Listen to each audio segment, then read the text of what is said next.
Joyce T വിയിലൂടെ ഞങ്ങളെ ശ്രദ്ധിക്കുന്ന എല്ലാവർക്കും യേശുക്രിസ്തുവിൻ്റെ നാമത്തിൽ ഞങ്ങളുടെ സ്നേഹവും വന്ദനവും അറിയിക്കുന്നു. എൻ്റെ പ്രിയപ്പെട്ട ദൈവമക്കളെ, നിങ്ങളെല്ലാവരും കർത്താവിൽ സന്തോഷമായിരിക്കുന്നു വിശ്വസിക്കുന്നു. കർത്താവ് നിങ്ങളെല്ലാവരെയും ധാരാളം അനുഗ്രഹിക്കുമാറാകട്ടെ. ഞങ്ങളുടെ ചാനലിലൂടെ കടന്നു വരുന്നതായ ഓരോ സാക്ഷ്യങ്ങളും നിങ്ങളുടെ ഓരോരുത്തരുടെയും ആത്മീക ജീവിതത്തിൻ്റെ അനുഗ്രഹത്തിനും കർത്താവിനോട് നിങ്ങളെ അടുപ്പിക്കുന്നതിന് മുഖാന്തരമായി തീരട്ടെ എന്ന് ഞങ്ങൾ കർത്താവിൽ ആശംസിക്കുന്നു. നിങ്ങൾക്കാർക്കെങ്കിലും നിങ്ങളുടേതായ സാക്ഷ്യങ്ങൾ ഞങ്ങളുടെ ചാനലിലൂടെ ഷെയർ ചെയ്യാൻ ആഗ്രഹമുണ്ടെങ്കിൽ ഞങ്ങളുടെ സ്ക്രീനിൽ കാണുന്നതായി ഈ നമ്പറിൽ ഞങ്ങളെ കോൺടാക്റ്റ് ചെയ്യാവുന്നതാണ്. എല്ലാവരെയും കർത്താവ് ധാരാളം അനുഗ്രഹിക്കട്ടെ. ഇന്ന് നമ്മോടൊപ്പം അനുഗ്രഹിക്കപ്പെട്ടതായ ഒരു കർത്താവിൻ്റെ ദാസിയാണ് തൻ്റെ ജീവിതത്തിൻ്റെ അനുഭവത്തെ ഷെയർ ചെയ്തതിന് കടന്നു വന്നിരിക്കുന്നത്. ആ പ്രിയ കർത്താവിൻ്റെ ദാസിയെ ജോയ്സ് ടി വിയിലേക്ക് ഞങ്ങൾ ഹാർദവമായി സ്വാഗതം ചെയ്യുന്നു. സിസ്റ്ററെ, കർത്താവിൽ സന്തോഷമായിരിക്കുന്നുവല്ലോ? സന്തോഷമായിരിക്കുന്നു. ഓക്കെ. മലയാളം സംസാരിക്കുന്നതിന് അത്ര ക്ലിയർ അല്ലെങ്കിലും സാരമില്ല, സിസ്റ്ററിന് അറിയാം. ഓക്കെ. കർത്താവ് ബലപ്പെടുത്തിട്ട് നാവോടും വായോടും ഒക്കെ കർത്താവ് ആണല്ലോ കൂടെ ഇരിക്കുന്ന പരിശുദ്ധാത്മാവിൻ്റെ ആ ശക്തി നമുക്ക് ഈ പകൽക്കാലം തിരിച്ചറിയുവാൻ കർത്താവ് ഇടയാക്കി തീർക്കട്ടെ. ഓക്കെ സിസ്റ്ററെ, ജീവിതാനുഭവത്തിലേക്ക് കടക്കുന്നതിന് മുന്നമേ തന്നെ നമുക്ക് ദൈവസന്നിധിയിൽ ഒന്ന് പ്രാർത്ഥിക്കാം. Hallelujah, hallelujah. സ്തോത്രം പരിശുദ്ധ കർത്താവേ, നന്ദി നിറഞ്ഞ ഹൃദയത്തോട് ഞങ്ങളങ്ങേ സ്തുതിക്കുന്നപ്പോൾ വാഴ്ത്തുന്നപ്പോൾ അങ്ങോട്ട് സാന്നിധ്യവും ദയയും ഞങ്ങളോട് കൂടെ ഇരിക്കുന്നതിനാൽ സ്തോത്രം കർത്താവേ. ഈ പകൽക്കാലം നിൻ്റെ ദാസിയുമായ ദൈവസന്നിധിയിൽ അടുത്ത് വരുന്ന കർത്താവേ, ഹല്ലേലൂയ. അപ്പാ നിൻ്റെ ദാസിയെ കർത്താവ് നടത്തിയ വിധങ്ങളും വഴികളും ഒക്കെ സംസാരിപ്പാൻ കർത്താവിൻ്റെ നാം അതിലൂടെ ഉയർത്തപ്പെടുവാൻ പരിശുദ്ധ കർത്താവോടുന്ന് ഇടയാക്കണമേ. വായോടും നാവോടും എല്ലാം അങ്ങയുടെ ആത്മാവ് കൂടെ ഇരിക്കണമേ കർത്താവെ. കേൾക്കുന്നവർക്ക് ഏറ്റവും അനുഗ്രഹമായി തീരുവാൻ കർത്താവ് സഹായിച്ചാട്ട് സിസ്റ്റം നെറ്റ്വർക്ക് എല്ലാം അങ്ങ് കൺട്രോൾ ചെയ്യുമാറാകണമേ. അങ്ങയുടെ കാര്യങ്ങൾ ഞങ്ങളെ ഏൽപ്പിക്കുന്നു യേശു ക്രിസ്തുവിൻ്റെ നാമത്തിൽ തന്നെ. ആമേൻ, ഹല്ലേലൂയ, ആമേൻ. Praise lord sister. Thank you. God bless you. സിസ്റ്ററിന് സാക്ഷ്യത്തെ ഷെയർ ചെയ്യാവുന്നതാണ്. ഏറ്റവും ആദ്യം ഫസ്റ്റിൽ ഞാൻ ദൈവത്തെ സ്തുതിക്കുന്നു. ഈ ഒരു ജോയ്സ് മിനിസ്ട്രിയിൽ ഇതിലൂടെ ഈ ചാനലിലൂടെ ദൈവത്തെ മഹത്വപ്പെടുത്താനായിട്ട് എൻ്റെ സാക്ഷ്യം ഞാൻ ഷെയർ ചെയ്യാൻ പോകുന്നു. അതിന് അവസരം സിസ്റ്റർ, എനിക്ക് റേച്ചൽ സിസ്റ്റർ തന്നതിന് ഞാൻ ദൈവത്തെ മഹത്വപ്പെടുത്തുന്നു. കാരണം ഈ ഒരു ചാനലിലൂടെ നമുക്ക് പല പേരിലേക്ക് ആ ഒരു ദൈവത്തിന്റെ സത്യം അറിയിക്കാനും സാക്ഷ്യം അറിയിക്കാനും എല്ലാം അവസരം ഈ ഒരു ചാനലിലൂടെ കിട്ടുന്നു. ദൈവം ഈ ഒരു മിനിസ്ട്രിയെ, സിസ്റ്ററെ, കുടുംബത്തെ എല്ലാം അനുഗ്രഹിക്കട്ടെ. ഇത്രയും പറഞ്ഞ് ഞാൻ എൻ്റെ സാക്ഷ്യത്തിലേക്ക് പോകാൻ ആഗ്രഹിക്കുന്നു. സാക്ഷ്യത്തിലേക്ക് പോകുന്ന മുന്നേ ചെറിയൊരു ഇൻട്രൊഡക്ഷൻ ഞാൻ എന്നെ കുറിച്ച് അറിയിക്കാൻ ആഗ്രഹിക്കുന്നുണ്ട്. എൻ്റെ പേര് മനീല രഘുനാഥൻ. ഹസ്ബൻഡിന്റെ പേര് രഘുനാഥൻ. എൻ്റെ ഹസ്ബൻഡ് നാട് കാഞ്ഞങ്ങാട് പറയുന്ന ഒരു സ്ഥലത്താണ്, കാസർഗോഡിന്റെ അടുത്തായിട്ട് വരും. എൻ്റെ നാട് തലശ്ശേരി, എൻ്റെ പാരൻസിന്റെ നാട് തലശ്ശേരിയിലാണ്. എങ്കിലും ഞാൻ കേരളത്തില് ജനിച്ചിട്ടുണ്ടെങ്കിലും ഒരു സ്കൂളിലെല്ലാം ചേർക്കേണ്ട മുന്നേ ഒരു 2-2.5 വയസ്സൊക്കെ ആയിരം ഞാൻ എന്നെ മമ്മി എൻ്റെ ബോംബെയിലേക്ക് കൊണ്ടുവരണം. കാരണം എൻ്റെ പപ്പക്ക് ഇവിടെ ഒരു ഫോറിൻ കൊളബറേഷനുള്ള ഒരു കമ്പനി ഉണ്ട്, ഹിന്ദുസ്ഥാൻ ഫെറഡോ എന്ന്. അതിൽ പപ്പ ജോലി എടുക്കുന്നതിനും അപ്പം അവർക്ക് അതിന്റെ ക്വാർട്ടേഴ്സ് ഒക്കെ ഉണ്ടായതുകൊണ്ട് അങ്ങനെ ഞങ്ങൾക്ക് ബോംബെയിൽ കുർള പറയുന്ന സ്ഥലത്ത് ഞാൻ എൻ്റെ ചൈൽഡ്ഹുഡ് തൊട്ട് അവിടെ കല്യാണം കഴിയുന്ന വരെ കുർളയിലേനും. ഇത് എൻ്റെ ഫാമിലിയിൽ എനിക്ക് ഒരു യങ്ങർ സിസ്റ്ററും ഒരു ബ്രദറും, അങ്ങനെ ഞങ്ങൾ 3 പേരാ. ഞാൻ എൽഡസ്റ്റ് എൻ്റെ ഫാമിലിയിൽ. അങ്ങനെ ഞങ്ങൾ 3 പേര് ഞങ്ങളുടെ ഫാമിലിയിൽ ഉണ്ടായിരുന്നു. ദൈവത്തിന് സ്തോത്രം. അതിൽ എൻ്റെ മമ്മിയും എൻ്റെ ബ്രദറും അവര് ബാപ്റ്റിസം എടുത്തതാ, ഒരു രക്ഷയിലേക്ക് വന്നതാ. ഇത് ഈ ഒരു ചെറിയ ഇൻട്രൊഡക്ഷനാ. പിന്നെ എനിക്ക് 2 ആൺമക്കളാ. അവരുടെ പേര് സൗരഭ്, സങ്കേത് ഒന്ന്. അവര് കല്യാണം കഴിഞ്ഞ് ഡോംബിലിയിൽ തന്നെയാ സെറ്റിൽഡ്. കല്യാണം കഴിഞ്ഞതിന് ശേഷം ഞാൻ ഡോംബിലിയിലേക്ക് വന്ന്. ഇത്ര ചെറിയ ഒരു ഇൻട്രൊഡക്ഷൻ മാത്രം ഞാൻ പറഞ്ഞതാ. ഇനി എൻ്റെ സാക്ഷ്യത്തിലേക്ക് ഞാൻ മൂവ് ചെയ്യാൻ ആഗ്രഹിക്കുന്നു. എൻ്റെ സാക്ഷ്യം പറയുമ്പോൾ ഞങ്ങൾ 2 പേരും ഹിന്ദു കുടുംബത്തിന്, ഹിന്ദു ബാക്ക്ഗ്രൗണ്ടിന് വിശ്വാസത്തില് വന്നതാ. എൻ്റെ ചൈൽഡ്ഹുഡ്, എൻ്റെ സാക്ഷ്യത്തിലേക്ക് പോകേണ്ട മുന്നേ എൻ്റെ ചൈൽഡ്ഹുഡിനെ പറ്റി എനിക്ക് പറയാൻ ഞാൻ ഇവിടെ ആഗ്രഹിക്കുന്നുണ്ട്. കാരണം എൻ്റെ ചൈൽഡ്ഹുഡില് ഞാൻ സത്യദൈവത്തെ അറിയാൻ ആഗ്രഹിച്ച ഒരു വ്യക്തിയായിരുന്നു. കാരണം എൻ്റെ പാരൻസ് വീട്ടില് അവര് വിഗ്രഹങ്ങള് എൻ്റെ മമ്മിയൊക്കെ വെച്ചിട്ടുണ്ടായിരുന്നു, വീട്ടിലുണ്ടായിരുന്നു. പക്ഷെ എന്റെ പപ്പ സത്യത്തിൽ പറഞ്ഞാൽ ഞാന് പപ്പേന് അങ്ങനെ വിളക്ക് കത്തിക്കുന്നോ നമസ്കരിക്കുന്നോ എന്റെ പപ്പേനെ ഞാൻ കണ്ടിട്ടില്ലേനു. പക്ഷെ എന്റെ ചെറിയ പ്രായത്തില് എന്റെ പപ്പ പറഞ്ഞ മമ്മിയോട് പറയുന്ന ഒരു കാര്യം ഞാൻ ഓർക്കുന്നുണ്ട്. നമ്മൾ മാറിസ്റ്റ്യൻസിന്റെ ഇടയിൽ ജീവിക്കുന്നോണ്ട് നമ്മൾ ഒറ്റപ്പെട്ടു പോകാൻ പാടില്ല. അതുകൊണ്ട് മാത്രം നീ വിളക്ക് കത്തിക്കണം ചെയ്യണമെന്ന് അങ്ങനെ. പക്ഷെ എന്റെ പപ്പ ശരിക്കും ഒരു കമ്മ്യൂണിസ്റ്റ് തോട്ട് ഉള്ള ഒരു വ്യക്തിയേനും. എന്റെ പേര് മനീല എന്ന് പപ്പ വെക്കാൻ കാരണം ഒരു കമ്മ്യൂണിസ്റ്റ് ലീഡറിന്റെ മകളുടെ പേരാ അത്. നമുക്കറിയാം ഫിലിപ്പീൻസിന്റെ ക്യാപിറ്റലും കൂടിയാ മനീല എന്ന്. അപ്പം എന്റെ പേര് വളരെ അൺഫാമിലിയറാ എനിക്കറിയാം. അപ്പൊ ആ പേര് എങ്ങനെ വന്നോന്ന് ഞാൻ അറിയാൻ വേണ്ടിയിട്ട് വളർന്നേരം ഒരിക്കൽ എന്റെ ഒരു അങ്കിളോട് ചോദിച്ചേരാ എനിക്ക് ഈ ഒരു കാര്യം മനസ്സിലാക്കാൻ പറ്റി. പപ്പന്റെ ഉള്ളിൽ അങ്ങനെ ഒരു കമ്മ്യൂണിസമിന്റെ ഒരു തോട്ട് ഉള്ള ആളേനും. എന്റെ പപ്പ ഒരു ആൽക്കഹോളിക് ആയിരുന്നു. വളരെ കുടിച്ച് ഞങ്ങളുടെ കുടുംബത്തില് പക്ഷെ ഒരു നല്ലൊരു അറ്റ്മോസ്ഫിയർ ഒരിക്കലും ഉണ്ടാകാൻ എനിക്ക് അനുഭവിക്കാൻ പറ്റിയിട്ടില്ല. എന്റെ പപ്പ കുടിച്ചിട്ട് വീട്ടിൽ വന്ന് വഴക്കുണ്ടാക്കും. പക്ഷെ ആള് സൊസൈറ്റിയിൽ നല്ലൊരു മനുഷ്യനേനും. പുറത്തുള്ള ആൾക്കാരും സാധാരണ നമ്മൾ കാണുന്ന കുടിയന്മാര് അവര് പുറത്തും വഴക്കുണ്ടാക്കും, ലഹളൊക്കെ ആക്കും, പ്രശ്നങ്ങളാക്കും. പക്ഷെ എന്റെ പപ്പ അങ്ങനെയല്ലേനും. പപ്പ നല്ല സോഷ്യൽ വർക്കറേനും. പപ്പ ഒത്തിരി ദാനങ്ങൾ ചെയ്യും. ഒത്തിരി ആൾക്കാർക്ക് പപ്പ ഹെൽപ്പ് ചെയ്തിട്ടുണ്ട്, ജോലി കൊടുത്തിട്ട് വീട്ടില് ഇങ്ങനെ. അന്നത്തെ കാലം നമുക്ക് അറിയാം, കേരളത്തിന് എത്രയോ സ്ത്രീകള് അവര് വന്ന് പെട്ടുപോകാറുണ്ട്. ഏജൻസ് എന്തെങ്കിലും അവരോട് പറയും, പ്രോമിസ് ചെയ്യും, ജോലി തരും, എന്നിട്ട് അവരെ ഇങ്ങനെ പകുതി വഴിക്ക് വിട്ടിട്ട് പോകുമ്പോ പപ്പ അങ്ങനെയുള്ള എത്രയോ യങ്ങായ സ്ത്രീകളെ, പെൺകുട്ടികളെ ഞങ്ങളുടെ വീട്ടിൽ കൊണ്ടുവന്ന് അവർക്ക് ഭക്ഷണം കൊടുക്കുകയും അവർക്ക് ജോലി ശരിയാക്കി കൊടുക്കുകയും അങ്ങനെ ഒത്തിരിയും നല്ല കാര്യങ്ങൾ എന്റെ പപ്പ ചെയ്യാറുണ്ട്. എല്ലാരെയും എന്റെ പപ്പ നല്ല റിച്ചും പൂവറും രണ്ട് ആൾക്കാരെ ഒരേപോലെ ട്രീറ്റ് ചെയ്യാറുണ്ട്. ഇതൊക്കെ പറഞ്ഞാൽ ആ ഒരു തോട്ട് പപ്പന്റെ കമ്മ്യൂണിസത്തിന്റെ ഒരു നല്ല തോട്ട്, എല്ലാരെയും ഒരേപോലെ കാണുക എന്നുള്ള ആ ഒരു ചിന്താഗതി ഉള്ള വ്യക്തിയായോണ്ട് എന്റെ പപ്പ അങ്ങനെയായിരുന്നു. അതുകൊണ്ട് പുറമേയുള്ള ആൾക്കാർക്ക് എല്ലാം എന്റെ പപ്പയെ വലിയ ഇഷ്ടമായിരുന്നു, ഭയങ്കര ഇഷ്ടമായിരുന്നു. ഈ ഒരു കുടി വിട്ടിട്ടുണ്ടെങ്കിൽ ആള് ജെന്യൂണാവുന്ന എല്ലാരും പറയാറുണ്ട്. പക്ഷെ ഞങ്ങളുടെ വീട്ടിന്റെ ഉള്ളിൽ പപ്പ കുടിച്ചിട്ട് വന്നാൽ ഭയങ്കര പ്രശ്നങ്ങൾ, ഞങ്ങൾക്ക് ഒരു സമാധാനം തരാറില്ല. ആ ഒരു സമാധാനം ഇല്ലാതെ നിൽക്കുന്ന സമയത്താ ഞാൻ സത്യദൈവത്തെ എനിക്ക് അറിയണം. കാരണം ഈ സമാധാനത്തിന് വേണ്ടി ആരോടാ പ്രാർത്ഥിക്കണ്ടേ എന്റെ മനസ്സിലുണ്ടായിരുന്നു. കാരണം ഞാൻ ഈ വിഗ്രഹങ്ങളെ എല്ലാം ഇതിനെ പറ്റിയിട്ട് സ്റ്റോറിയും ഇതിനെ പറ്റിയിട്ടുള്ള മറ്റുള്ള ആൾക്കാരോട് ഞാൻ നോളേജ് ഒക്കെ ചോദിച്ചു, നോളേജ് അറിയാൻ വേണ്ടിയിട്ട്, അതിനെ കുറിച്ച് അറിയാൻ വേണ്ടിയിട്ട് അവര് പല കഥകളും ഒക്കെ പറയുന്നു. അതൊന്നും എന്നെ ഇൻസ്പയർ ചെയ്യാറില്ല. അതുകൊണ്ട് ഞാൻ ഉള്ളോണ്ട് എനിക്ക് ഒരു ഭക്തിയും ഇതിനോട് ഒന്നും ഉണ്ടായിട്ടില്ല. എന്നാലോ ഒരു സത്യദൈവം ഉണ്ടോന്ന് എനിക്ക് മനസ്സിലാക്കാൻ പറ്റിയിരുന്നു.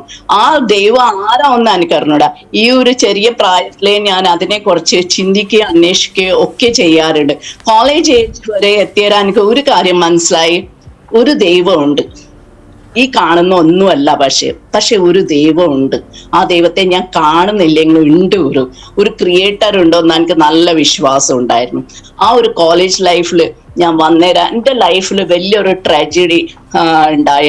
ആ ട്രാജഡി പറഞ്ഞാൽ എൻ്റെ പപ്പ ഒരു ബസ് ആക്സിഡന്റില് all sudden on the spot തന്നെ ആളുടെ ബസ് ആക്സിഡന്റില് ഡെത്ത് ഉണ്ടായി. പപ്പ ഇങ്ങനെ ഫുട്പാത്തിൽ നിന്ന് നടക്കുമ്പം 355 ബസ് ട്രോംബേക്ക് പോകുന്ന കുർളേന് പോകുന്ന ആ ബസ്സിന്റെ ഡ്രൈവർ കുടിച്ചിട്ടുണ്ടായിരുന്നു. അയാള് ആ ഫുട്പാത്തിലേക്ക് കയറ്റി പപ്പക്ക് ശരിക്കും തലേന്റെ ബാക്ക് സൈഡ് അതിന്റെ ഹെഡ്ലൈറ്റ് തട്ടി. അങ്ങനെ പപ്പ ഓൺ ദ സ്പോട്ട് വീട്ടിന്റെ അടുത്ത് എത്തിയിട്ടാ ആള് മരിച്ച. അങ്ങനെ ഒരു വലിയ ട്രാജഡി ഞങ്ങളുടെ ലൈഫിൽ ഉണ്ടായി. ആ സമയത്ത് ഞാൻ 11th സ്റ്റാൻഡേർഡിൽ പഠിക്കുന്ന സമയേനും ആ ഒരു വലിയ ട്രാജഡി എൻ്റെ ലൈഫിൽ സംഭവിച്ചുതരാം. എൻ്റെ ലൈഫ് കംപ്ലീറ്റ് ചേഞ്ച് ആയി അവിടെ നിന്ന്. അത് എൻ്റെ ലൈഫിൽ ഒരു ടേണിംഗ് പോയിന്റ് ആയിരുന്നു. ആ ഒരു സമയത്ത് പപ്പ മരിച്ചു കഴിഞ്ഞതിന് ശേഷം മമ്മിക്ക് ജോലിയില്ല. ഞാൻ 11th ആയിട്ടില്ല. എൻ്റെ ഇളയത് 2 പേരും ചെറിയതേനും. അങ്ങനെ എൻ്റെ ലൈഫ് വളരെ ടഫായി. ഞാൻ എൻ്റെ ഗ്രാജുവേഷൻ BCom കംപ്ലീറ്റ് ചെയ്യുന്നതിന് വളരെ പ്രയാസത്തോടെയാ ജോലി രാവിലെ 6 മണിക്ക് വീട്ടിൽ നിന്ന് ഇറങ്ങും. 7 o'clock കോളേജിനും ജോലിയൊക്കെ കോളേജിൽ പോയി കോളേജ് ലെക്ചേഴ്സ് 9 o'clock വരെ അറ്റൻഡ് ചെയ്ത് അത് കഴിഞ്ഞിട്ട് ഞാൻ ജോലിക്ക് പോവും. ജോലി കഴിഞ്ഞിട്ട് വീട്ടിൽ വന്നിട്ട് ട്യൂഷൻ എടുക്കും. അങ്ങനെ എൻ്റെ ലൈഫ് ഭയങ്കര ബിസി. ചെറിയ ഏജില് എനിക്ക് 17 ഏജിലാണ് എൻ്റെ പപ്പ മരിച്ച. അപ്പൊ അങ്ങനെ എൻ്റെ ലൈഫ് കംപ്ലീറ്റ് ഒരു വളരെ ഒരു സ്ട്രഗിളിന്റെ ലൈഫായി തീർന്നിരുന്നു. ആ ഒരു രീതിയിൽ അങ്ങനെ പോയിക്കൊണ്ട് നിൽക്കുന്നേരം ബികോം കഴിഞ്ഞിട്ട് ഒരു വർഷം അങ്ങനെ ആയതേ ഉള്ളൂ എനിക്ക് ഒരു കല്യാണ ആലോചന വന്ന്. 1989 21st മെയ്യിലാണ് എൻ്റെ മാരേജ് ഫിക്സ് ആക്കിയ. ആ രഘുട്ടന്റെ എനിക്ക് പ്രപ്പോസൽ വന്ന്. സാധാരണ നമുക്കറിയാം ഹിന്ദുക്കളെല്ലാരും ജാതകം നോക്കും, പക്ഷെ എൻ്റെ ജാതകം ഒന്നും നോക്കാൻ അവർ ആവശ്യപ്പെട്ടിട്ടില്ല. എന്നാ ആ ഒരു സമയത്ത് പറഞ്ഞാൽ എൻ്റെ മമ്മി അതിന് വലിയ ഇമ്പോർട്ടൻസ് കൊടുത്തില്ല. കാരണം 2 പെൺമക്കളുണ്ട്, വേഗം കല്യാണം കഴിഞ്ഞ് എത്രയും വേഗം പോകുന്നതെന്നല്ല. എൻ്റെ മമ്മി ഒരിക്കലും എക്സ്പെക്ട് ചെയ്തിട്ടില്ല എൻ്റെ നല്ലൊരു സമയത്ത് കല്യാണം കഴിയുമെന്ന് മമ്മി ഒരിക്കലും ചിന്തിച്ചില്ല. കാരണം അന്നൊക്കെ മമ്മി പറയാറുണ്ട് ഇനി ബോംബെയിൽ നമുക്ക് ആരാ ഉള്ള, കാരണം എൻ്റെ മമ്മി ഒരു ഹൗസ് വൈഫാ, ഞങ്ങളെല്ലാം ചെറിയതാ, അപ്പൊ എങ്ങനെ ജീവിക്കും, എങ്ങനെ ഇവക്ക് വേണ്ടി ഒരു നല്ല പ്രപ്പോസൽ വരുമെന്ന് മമ്മി ഭയങ്കര ഭാരപ്പെട്ട ഒരു സമയം ഉണ്ടായിരുന്നു. പക്ഷെ വിചാരിക്കാതെ ഈ ഒരു പ്രപ്പോസൽ വന്നു. കാരണം എഡ്യൂക്കേഷൻ കഴിഞ്ഞ് ബികോം കഴിഞ്ഞ് ഒരു വർഷമേ ഞാൻ വീട്ടിലിരുന്നിട്ടുള്ളൂ. അന്നേരം ഈ പ്രപ്പോസൽ വന്ന്. അങ്ങനെ ആയിരിക്കുമ്പം മമ്മിയും അധികം ജാതകത്തെ പറ്റി ഒന്നും അവർ ആവശ്യപ്പെടാത്തതുകൊണ്ട് ഞങ്ങളും അതിന് വലിയ ഇമ്പോർട്ടൻസ് അന്നേരം മമ്മി കൊടുത്തിട്ടില്ല. കാരണം എൻ്റെ ഹസ്ബൻഡ് ജാതകത്തില് ഒന്നും വിശ്വസിക്കുന്നില്ല. ആള് ഒരു അത്തിസ്റ്റായിരുന്നു, ദൈവം ഇല്ല എന്ന് ചിന്തിക്കുന്ന ഒരു വ്യക്തിയായിരുന്നു.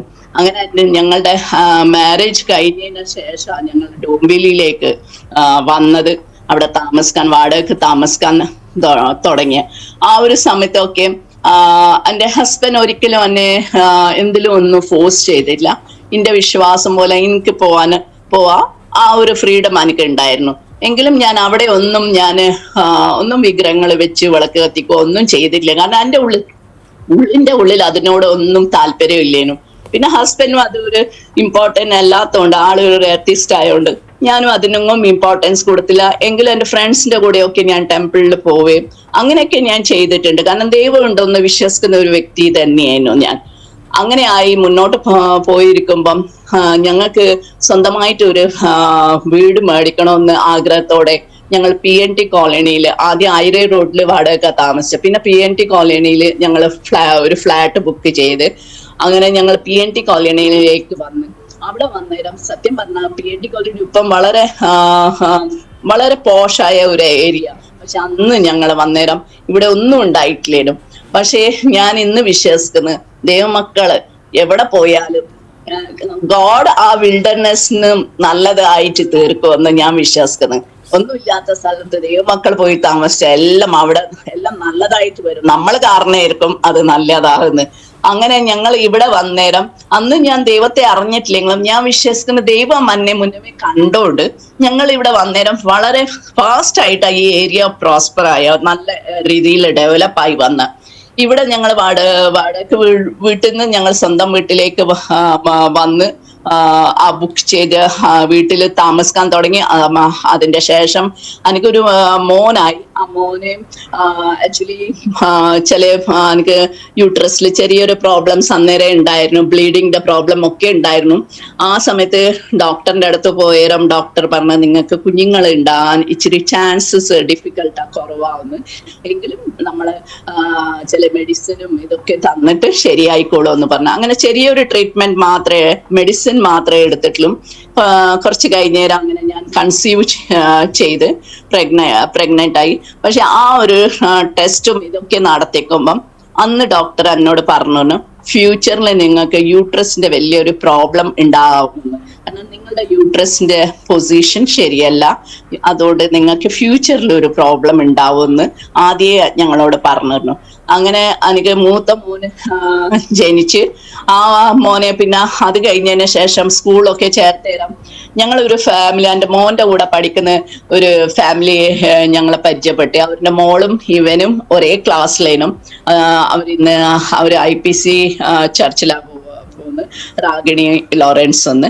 ആ ചേച്ചിയെ ഒന്ന് പരിചയപ്പെടാനൊക്കെ പറ്റി. മോനും അവരുടെ മോളും ഒരേ ക്ലാസ്സിൽ പഠിക്കുന്നതുകൊണ്ട് അങ്ങനെ ഒരു ചാൻസ് ഞങ്ങൾക്ക് കിട്ടി. ആ ചേച്ചിയെ ഞാൻ എപ്പോഴും കാണുമ്പം സത്യം പറഞ്ഞാൽ എനിക്ക് അവരോട് സംസാരിക്കാനൊന്നും താല്പര്യം ഉണ്ടായിട്ടില്ല. കാരണം അവരുടെ വേഷവും എൻ്റെ വേഷവും തമ്മിൽ വലിയ വ്യത്യാസേന. അന്ന് ഭയങ്കര ഫാഷനിലും ഇതിലും നടക്കുന്ന സമയേന ചേച്ചിനെ കാണുമ്പോൾ ആഭരണവും ഇല്ല, ഒന്നുമില്ല. പക്ഷെ പുള്ളിക്കാർത്തിയിലുള്ള ആ ദൈവസ്നേഹം എന്നെ പലപ്പോഴും അട്രാക്ട് ചെയ്തിട്ടുണ്ട്. ആ സ്നേഹം കാരണം ഞാൻ അവരോട് താല്പര്യം കാണിക്കുന്നില്ലെങ്കിൽ ചേച്ചി ഇങ്ങോട്ട് വന്ന് എന്നോട് സംസാരിക്കാറുണ്ട്. അപ്പം ഞാൻ ഒരേ ക്ലാസ്സിൽ പഠിക്കുന്നതുകൊണ്ട് ചിലപ്പം എന്തെങ്കിലും ആബ്സെന്റ് ആവുമ്പോൾ നോട്ട്സ് എടുക്കാനും ഇതിനൊക്കെ ഞങ്ങൾ തമ്മിൽ കാണാനും അവരുടെ വീട്ടിൽ അവർ ക്ഷണിക്കുകയും എടുക്കുകയും ഒക്കെ ചെയ്ത് അങ്ങനെ ചേച്ചി എന്നോട് ആദ്യമായിട്ട് സുവിശേഷം പറയുന്ന ആള് രാഗിണി ലോറൻസ്. അവര് ഹസ്ബൻഡ് വൈഫ് രണ്ടുപേരും വൈകുന്നേര സമയത്തൊക്കെ ഞാൻ പോയാൽ എന്നോട് യേശു കർത്താവിനെ പറ്റി പറയും, ബൈബിളിനെ പറ്റി കുറെ കാര്യങ്ങൾ പറയുകയും എടുക്കുകയൊക്കെ ചെയ്യാറുണ്ട്. പക്ഷേ അതൊക്കെ കേൾക്കുന്ന വലിയ ഇഷ്ടമാണെങ്കിലും കൂടി ആ ഒരു സമയത്ത് എൻ്റെ ഉള്ളിൽ ഒരു റിലീജിയസ് തോട്ട് കയറി വന്ന്. ആ റിലീജിയസ് തോട്ട് പറഞ്ഞാൽ ഞാൻ ചേച്ചിയോട് എപ്പോഴും പറയും, ചേച്ചി നിങ്ങൾ പറയുന്ന യേശുവിനെ ഞാനും വിശ്വസിക്കുന്നുണ്ട്, പക്ഷേ നിങ്ങളുടെ ദൈവം മാത്രമല്ല ഞങ്ങൾക്കും കുറെ ദൈവങ്ങൾ ഉണ്ടല്ലോ എന്ന് ഞാൻ പറയും. അപ്പൊ അങ്ങനെ പറഞ്ഞ് ആദ്യം അത് ആ രീതിയിൽ ഞാൻ സ്മൂത്ത് ആയിട്ട് അവരോട് ഇങ്ങനെ പറഞ്ഞ് ഞാൻ അത് തള്ളിക്കളയാറുണ്ടായിരുന്നു. പക്ഷെ പിന്നെ എപ്പോഴും അവര് ആ കാര്യം എന്നോട് ഇങ്ങനെ സംസാരിക്കുമ്പം എന്റെ മനസ്സിൽ വന്നു എല്ലാരും കൂടി അന്നെ ഇതിൽ കയറ്റും തോന്നുന്നു. ആ ഒരു ചിന്ത എന്റെ ഉള്ളിൽ വന്ന് അന്നെ ചേച്ചി പലപ്പോഴും പ്രേയർ മീറ്റിംഗ്സിന് വിളിച്ചിട്ടുണ്ട്. ഞങ്ങളുടെ വീട്ടില് IPCയിലുള്ള KM വർഗീസ് പാസ്റ്റർ വന്ന് ആദ്യമായിട്ട് ആ പാസ്റ്റർ വന്ന് ഞങ്ങൾക്ക് വേണ്ടി പ്രാർത്ഥിക്കുകയും എടുക്കുകയോ ഒക്കെ ചെയ്തിട്ട് പോയിട്ടുണ്ട്. ആ സമയത്ത് ഞാൻ വിശ്വസിക്കുന്നത് ദൈവം ആ കർത്താവിന്റെ ദാസനിലൂടെ വചനം പറയും പ്രാർത്ഥിക്കുകയും ഒക്കെ ചെയ്തതിന്റെ ഫലമായിട്ടാ ഇന്ന് ഞങ്ങളെ വിശ്വാസത്തിൽ ഉണ്ടാകുന്ന ഒന്ന് ഞാൻ വിശ്വസിക്കുന്നുണ്ട്. കാരണം ഒരു വിത്ത് ഇട്ട് കഴിഞ്ഞാൽ അത് ദൈവം കാത്തു സൂക്ഷിച്ചോളൂ. അതിന്റെ ആ സമയമാകുമ്പോഴേക്കും അത് കിളിക്കുന്നു. അങ്ങനെ ആയിക്കൊണ്ട് പോയേരം കുറെ കഴിഞ്ഞേരം ഞാൻ പിന്നെ ഈ യൂറിന്റെ എല്ലാം പ്രേയറിന് പോകുന്ന ഒന്ന് സ്റ്റോപ്പ് ആക്കി. ഇൻഫാക്ട് എനിക്ക് ഇഷ്ടപ്പെടാറില്ല. കാരണം അവിടെ ഞാൻ പോകുമ്പം ഏതോ വേറെ ഞാൻ ശരിക്കും ആ സമയത്ത് സെൻസ് ചെയ്ത ഒരു കാര്യം ഏതോ ഒരു വേറെ പ്ലാനറ്റിന് വന്ന ആൾക്കാരായി ഒരു ആയിട്ട് എനിക്ക് എപ്പോഴും തോന്നാറ്. കാരണം ഞാൻ ലോകത്തിലെ ആൾക്കാരുടെ പോലെ ജീവിക്കുന്നു. ഞാൻ അവരിൽ നിന്ന് ഒരു വ്യത്യസ്തമായിട്ടുള്ള ഒരു ആൾക്കാരുടെ ഗ്രൂപ്പിലാണ് ഞാൻ പോയിട്ട് പ്രാർത്ഥനയ്ക്ക് ഇരിക്കാൻ.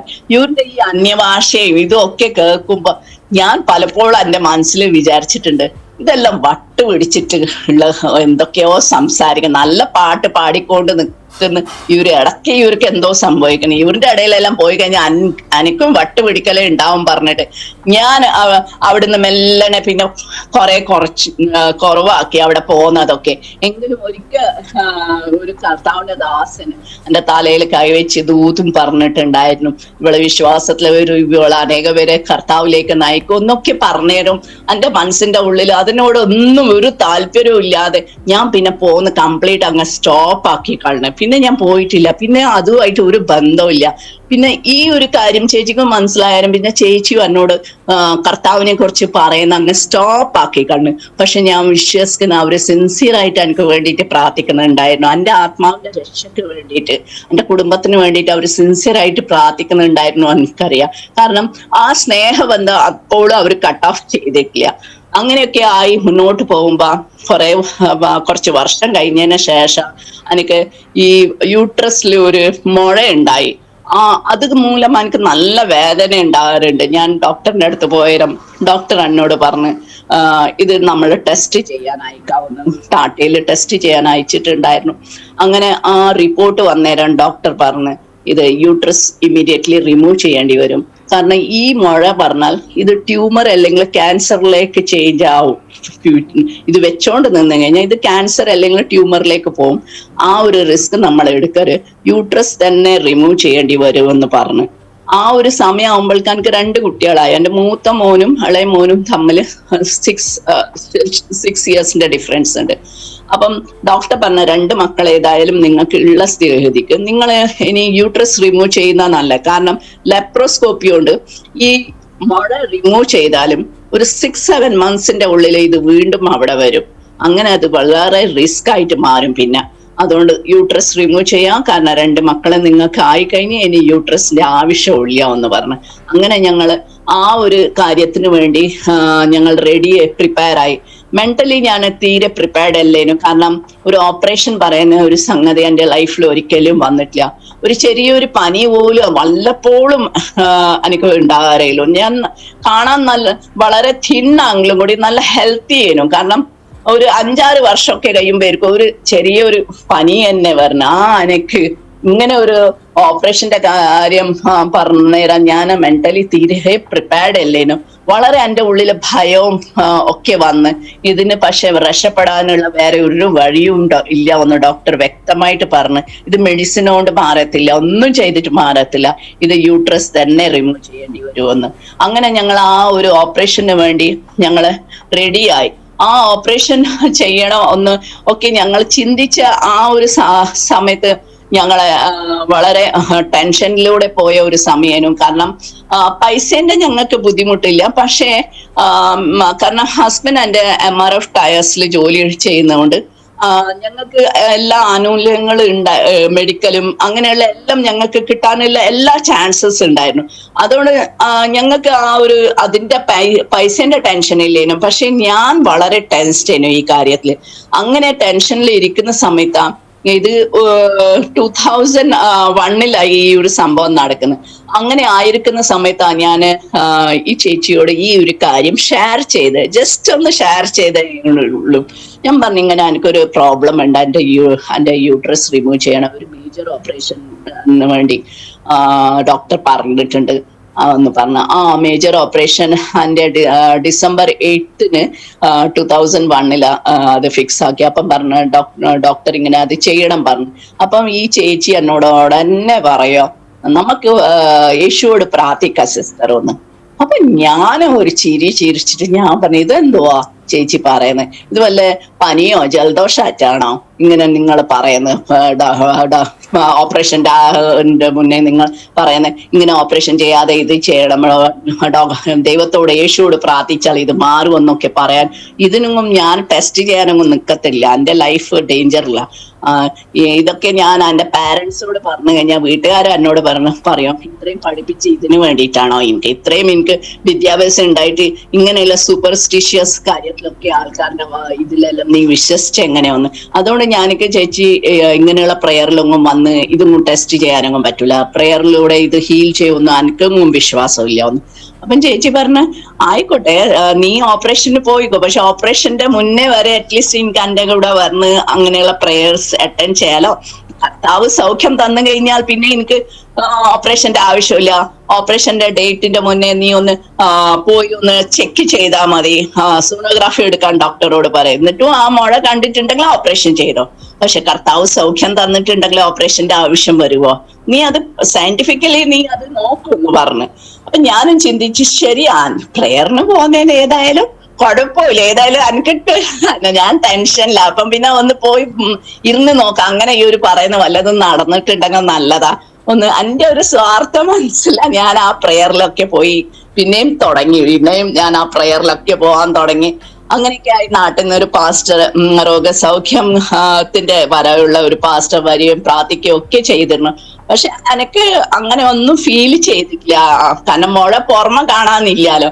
അങ്ങനെ കുറച്ച് ദിവസങ്ങൾ കഴിഞ്ഞേരം ഓപ്പറേഷന്റെ ഡേറ്റ് അടുത്തേരം ആ ഒരു സമയത്ത് ഞാൻ പക്ഷേ ഈ ബൈബിള് വായിക്കാൻ തുടങ്ങി. അത് മാത്രല്ല എന്നെ ഒരു ഫെയ്ത്തിലേക്ക്, ചെറിയ ഫെയ്ത്തിന്റെ ഒരു സ്റ്റെപ്പ് മെയിൻ ഞാൻ വെക്കാൻ കാരണം ഞാൻ ഇന്ന് പറയുന്ന ടെസ്റ്റ് മണി പോലെ തന്നെ അനേക പേരുടെ സാക്ഷ്യം കേട്ട് ഞാൻ ആ സാക്ഷ്യത്തിലൂടെ എനിക്ക് വിശ്വാസം വന്ന് ബൈബിൾ പാസ്റ്റർ അവിടെ വായിച്ച് കേൾപ്പിക്കുകയും ഞാൻ ആ പ്രേയറിൽ പോയി ഇരിക്കുമ്പം വചനത്തിന് നല്ലപോലെ എടുക്കുകയൊക്കെ ചെയ്യുന്നുണ്ടെങ്കിൽ എനിക്ക് അതിലൊന്നും വിശ്വാസം ഇല്ലേനു സത്യം പറഞ്ഞ. കാരണം ഞാൻ മനസ്സിന്റെ ഉള്ളിൽ ചെയ്ത ആ കാലഘട്ടത്തിൽ യേശു കർത്താവ് ഭൂമിയിൽ ഉണ്ടായ സമയത്ത് മിറാക്കിൾസ് നടന്നിട്ടുണ്ടാവും. ഇന്ന് എവിടെ അങ്ങനെയൊക്കെ നടക്കുന്നത്? ഈ ചോദ്യം എൻ്റെ ഉള്ളിൽ ഉണ്ടായിരുന്നു. അത് ദൈവത്തിന് അറിയാം. അപ്പൊ അത് കഴിഞ്ഞതിന് ശേഷം ഒത്തിരി സാക്ഷ്യങ്ങൾ എനിക്ക് കേൾക്കാനുള്ള ഒരു അവസരം കിട്ടി. പല പേരും സാക്ഷ്യങ്ങൾ പറയാൻ തുടങ്ങി.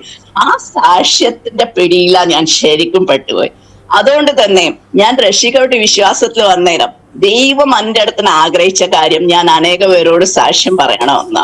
ഞാൻ ആ ഒരു സാക്ഷ്യത്തിൽ മാത്രം വിശ്വസിച്ചിട്ട് എൻ്റെ ഫസ്റ്റ് സ്റ്റെപ്പ് വെച്ച ആ സമയത്ത് ആ സാക്ഷ്യം കേട്ട് എൻ്റെ ഉള്ളിൽ ഒരു വിശ്വാസമാണ്, ദൈവമേ അതിനേക്കാളും വലിയ രോഗികളായി ഇവരൊക്കെ. ഇവരുടെ ജീവിതത്തിൽ ഇത്രയും വലിയ അത്ഭുതം. അത് അവരാരും ക്രിസ്ത്യൻസും അല്ല. അങ്ങനെയുള്ള ആൾക്കാർ എത്രയോ പേര് ദേശയോട് പ്രാർത്ഥിച്ചിട്ട് അവർക്ക് സൗഖ്യം കിട്ടിയിട്ടുണ്ടെങ്കിൽ തീർച്ചയായിട്ടും ദൈവത്തിന്റെ കരുണ എന്റെ മേലിൽ വന്നിട്ടുണ്ടെങ്കിൽ എനിക്കൊരു സൗഖ്യം കർത്താവിന് തരാൻ പറ്റുമെന്നില്ല. ആ ഒരു പോയിന്റിലേക്ക്, ആ ഒരു വിശ്വാസത്തിലേക്ക് ഞാൻ വന്നു കഴിഞ്ഞു. അങ്ങനെ ഞാൻ ആദ്യമായിട്ട് പൂർണ്ണ മനസ്സുകൊണ്ട് ഞാൻ ബൈബിൾ എടുത്ത് വായിക്കാൻ തുടങ്ങി. അതിന്റെ മുന്നേ 7 years മുന്നേ ഈ ചേച്ചി എന്നോട് ബൈബിളിന്റെ പല കാര്യങ്ങൾ പറയുമ്പോ എന്റെ തലയിൽ ഒന്നും പോകുന്നില്ലേന്. ഞാനിത് വായിച്ചു തരാം, എനിക്ക് അത് വെറുതെ ഒരു ഫാരി ടെയിൽ പോലെ അല്ലാതെ വേറെ ഒന്നും എനിക്ക് ഒരു ടച്ച് ആകുന്നില്ലേനു. പക്ഷെ ഈ ഒരു വിശ്വാസത്തോടെ ഞാൻ ബൈബിൾ എടുത്ത് വായിക്കാൻ തുടങ്ങി. അങ്ങനെ ഞാൻ ഒരു ദിവസം ഇരുന്ന് ബൈബിള് വായിക്കുന്ന സമയത്ത് ഈ ഓപ്പറേഷൻ എല്ലാം ഡേറ്റ് അടുത്ത ആ സമയത്ത് ഞാൻ ഈ ബൈബിൾ എടുത്ത് ആദ്യമായിട്ട് പൂർണ്ണ മനസ്സുകൊണ്ട് ഞാൻ എടുത്ത് വായിക്കാൻ തുടങ്ങിയത് എൻ്റെ മനസ്സിലെ പല ചോദ്യത്തിന്റെ ഉത്തരം എനിക്ക് അതിലൂടെ കിട്ടാൻ തുടങ്ങി. അങ്ങനെ എൻ്റെ മനസ്സിലെ പല സംശയങ്ങൾ മാറി. എനിക്ക് ഒരു കാര്യം മനസ്സിലായി, ഈ അസുഖം രോഗസൗഖ്യം ഇതിനേക്കാളും വലിയ ഒന്നുണ്ട്, അത് നമ്മുടെ ആത്മാവിന്റെ രക്ഷയാവുന്ന ആ ഒരു വെളിപ്പാട് ദൈവം എനിക്ക് വചനത്തിലൂടെ പിന്നെ തന്ന്. ആ വെളിപ്പാടിലേക്ക് ഞാൻ എത്തി. എറ്റേണൽ ലൈഫാ നമുക്ക് ആവശ്യമെന്ന്.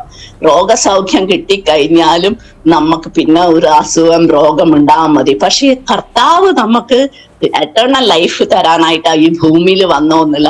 ആ വലിയൊരു സത്യത്തിലേക്ക് വരാൻ പറ്റി. കർത്താവോട് ഒരു സ്നേഹം എനിക്ക് തോന്നാൻ കാരണം കർത്താവ് പാവികൾക്ക് വേണ്ടിയിട്ട് ഈ ഭൂമിയിൽ വന്നൊന്ന് ആ ഒരു തിരിച്ചറിവ് എൻ്റെ ഉള്ളിൽ വന്നേരം കർത്താവോട് ഭയങ്കരമായിട്ട് സ്നേഹം തോന്നി. കാരണം പാവികൾക്ക് വേണ്ടിയിട്ട് കർത്താവ് ക്രൂസിൽ മരിക്കുക, ആ കാര്യങ്ങളൊക്കെ പറഞ്ഞാൽ നമുക്ക് വേറെ ആ സ്നേഹം എവിടെയും കണ്ടെത്താൻ പറ്റില്ല. ഞാൻ എൻ്റെ ചെറിയ പ്രായം തൊട്ട് കണ്ടെത്താൻ നോക്കിയ ആ സത്യത്തിലേക്ക് ദൈവം എന്നെ കൊണ്ടുവരണം. നമ്മൾ ഒരു സത്യം, ഒരു ട്രൂത്ത് അറിയണമെന്ന് ഹൃദയത്തിന്റെ ഉള്ളിൽ ആരെങ്കിലും ആഗ്രഹിച്ചിട്ടുണ്ടെങ്കിൽ തീർച്ചയായിട്ടും ദൈവം ആ സത്യത്തിലേക്ക് അവരെ നയിക്കുന്ന ദൈവമാവുമെന്ന് നമ്മൾ വിശ്വസിക്കണം. കാരണം എൻ്റെ വളരെ ചെറിയ പ്രായത്തിലാണ് ഞാൻ എൻ്റെ മനസ്സിന്റെ ഉള്ളിൽ പല ചോദ്യങ്ങളും ദൈവം ആരോ ഒന്ന് അന്വേഷിക്കാൻ ഞാൻ തുടങ്ങി. പക്ഷേ അത് ഇത്രയും വർഷം കഴിഞ്ഞതിന് ശേഷം ആ സത്യത്തിലേക്ക് ദൈവം എന്നെ നടത്തിട്ട് കർത്താവ് എത്ര ഫെയ്ത്ത്ഫുൾ ആവുമെന്ന് ഞാൻ മനസ്സിലാക്കാൻ പറ്റി. ഞാൻ ആ വചനമെല്ലാം വായിച്ചതിന് ശേഷം എൻ്റെ ഉള്ളിൽ ഇങ്ങനെ ഞാൻ ദൈവത്തോട് ആദ്യമായിട്ട് പ്രാർത്ഥിച്ച്, കർത്താവെ നീ എനിക്ക് സൗഖ്യം തന്നാലും ശരി തന്നിട്ടില്ലെങ്കിലും ശരി ഞാൻ എന്നെ ഫോളോ ചെയ്യുമെന്ന്. കാരണം ആ കർത്താവിന്റെ സ്നേഹവും ആ ഫെയ്ത്ത്ഫുൾനെസ്സും എല്ലാം എന്നെ ഭയങ്കര ബൈബിളിലെ കാര്യങ്ങൾ വായിച്ച് എന്നെ വളരെ ആകർഷിച്ച് അങ്ങനെ ഞാൻ സമർപ്പിച്ച് കർത്താവെ ഞാൻ ടോട്ടലി സറണ്ടർ ചെയ്യുന്നു. എങ്കിലും എൻ്റെ ഒരു ആഗ്രഹമുണ്ട്, നീ എനിക്ക് സൗഖ്യം തരണം, ഒരു മിറാക്കിൾ എൻ്റെ ലൈഫിൽ ചെയ്യണം. അത് എനിക്ക് വേണ്ടിയിട്ടല്ല, എന്റെ ലൈഫിൽ മിറാക്കിൾ നടന്നിട്ടില്ലെങ്കിലും നീ സൗഖ്യം തന്നിട്ടില്ലെങ്കിലും ഞാൻ എന്നെ ഫോളോ ചെയ്യും. പക്ഷെ എന്റെ ഹസ്ബൻഡ് എത്തിസ്റ്റാ, ഒരു ദൈവത്തിലും വിശ്വസിക്കാത്ത വ്യക്തിയാ. എന്റെ ഹസ്ബൻഡിന് വേണ്ടിയിട്ടെങ്കിലും കർത്താവെ നീ ഈ ഒരു രോഗത്തിന് എനിക്ക് മിറാക്കിൾ ആയിട്ട് തന്നെ ഒരു വിടുതൽ തരണം ഒന്ന് ഞാൻ ദൈവത്തോട് പ്രാർത്ഥിച്ചു. അങ്ങനെ ഞാൻ സോണോഗ്രാഫി എടുക്കണമെന്ന് മനസ്സിൽ ചിന്തിച്ച് 8th എന്റെ ഓപ്പറേഷൻ, 5th ആലോചിച്ച് നോക്കണം. 8th December 2001 എന്റെ ഓപ്പറേഷൻ ഫിക്സ് ആക്കിയ 5th ഡിസംബറില് 3 ദിവസമേ ബാക്കിയുള്ളൂ. അന്നേരം ഞാൻ ഡോക്ടറിന്റെ അടുത്ത് പോയി സോണോഗ്രാഫി എടുക്കാൻ വിചാരിച്ച. ആ സോണോഗ്രാഫി എടുക്കേണ്ട ഡിസൈഡ് ആയാലും രഘുട്ടൻ ഓഫീസിൽ പോവാൻ നോക്കുന്ന സമയത്ത് രഘുട്ടൻ ഡോറിന്റെ അവിടെ ഞാൻ പിടിച്ച് നിർത്തിയിട്ട് ഒരു വാക്ക് ചോദിച്ചു, രഘുട്ട ദൈവം എന്റെ ജീവിതത്തില് ഒരു അത്ഭുതം ചെയ്താ, ഞാനിപ്പോ സോണോഗ്രാഫി എടുക്കാൻ പോവാ, ദൈവം എന്റെ ജീവിതത്തില് മിറാക്കിൾ ആയിട്ട് എന്നെ കത്തി വെക്കാതെ തന്നെ ഓപ്പറേഷൻ ഇല്ലാതെ തന്നെ ദൈവം മിറാക്കിളി എന്റെ ജീവിതത്തില് എനിക്ക് സൗഖ്യം തന്നിട്ടുണ്ട്, ആ മുഴ മാറ്റിയിട്ടുണ്ടെങ്കിൽ നിങ്ങൾ വിശ്വസിക്കുക, ജീവിക്കുന്ന ഒരു ദൈവം യേശുവാവുന്ന് നിങ്ങൾ വിശ്വസിക്കുക എന്നൊക്കെ പറഞ്ഞു. ആ പറഞ്ഞേരം പ്രകോട്ടനം ഇമ്മീഡിയറ്റ്ലി പറഞ്ഞു, അങ്ങനെ ഒരു ദൈവം ഉണ്ടെങ്കിൽ, നീ പറയുന്ന പോലെ ജീവിക്കുന്ന ഒരു ദൈവം ഉണ്ടെങ്കിൽ എന്റെ ജീവിതത്തിൽ പ്രവർത്തിച്ച് കാണിക്കട്ടെ ഒന്ന്. കാരണം രഘുട്ടനും സാക്ഷ്യം കുറെ കേട്ട്, സാക്ഷ്യം കൊട്ടുകൊണ്ട് എല്ലാരും വിശ്വസിക്കണമെന്നില്ലാലോ. ഇത് തന്റെ ഭാര്യന്റെ ജീവിതത്തിൽ സംഭവിക്കുമ്പോ അങ്ങനെയുള്ള ഒരു സ്വഭാവമുള്ള വ്യക്തിയാണ്. കണ്ടാ മാത്രം വിശ്വസിക്കുന്നു. അപ്പൊ ഡോക്ടർ പറഞ്ഞു ഇന്റെ ജീവിതത്തിൽ സംഭവിച്ചിട്ടുണ്ടെങ്കിൽ തീർച്ചയായിട്ടും ഞാൻ ഇന്റെ കൂടെ ഈ ദൈവത്തെ ഞാനും ആരാധിക്കാനുണ്ടാവും എന്ന് പറഞ്ഞിട്ട് ആള് ഓഫീസിൽ പോയി. അന്നേരം ഞാൻ ഒന്നും കൂടി ദൈവത്തോട് പ്രാർത്ഥിച്ച് കർത്താവ് ഇത് ചെയ്യാൻ എനിക്ക് ഈ സമൂഹത്തെ ഫേസ് ചെയ്യാൻ അല്ലെങ്കിൽ എനിക്ക് പറ്റത്തില്ല, ഞാൻ ഒറ്റപ്പെട്ടു പോകും. കാരണം ഞങ്ങളുടെ കുടുംബത്തിന് ഒരു വ്യക്തിയും വിശ്വാസത്തിൽ വന്നിട്ടില്ലേനു, ഒരു വ്യക്തിയും വന്നിട്ടില്ലേനു. അപ്പൊ ഇവർക്കൊക്കെ മറുപടി ഞാൻ എന്ത് കൊടുക്കും?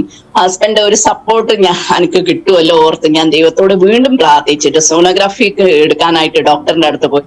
ഡോക്ടർ സോണോഗ്രാഫിയുടെ കാര്യം ഞാൻ പറഞ്ഞുതരാം. ഡോക്ടർ ആദ്യം എന്റെ ഫയൽ നോക്കിയിട്ട് പറഞ്ഞു 8-ാം തീയതിയല്ലോ നിങ്ങളുടെ ഓപ്പറേഷൻ, പിന്നെ ഇപ്പൊ എന്തിനാ സോണോഗ്രാഫി എന്ന് ചോദിച്ചു. ഡോംബിലെ ഏറ്റവും ഫേമസ് ആയ ഒരു ഗൈനക്കോളജിസ്റ്റാ.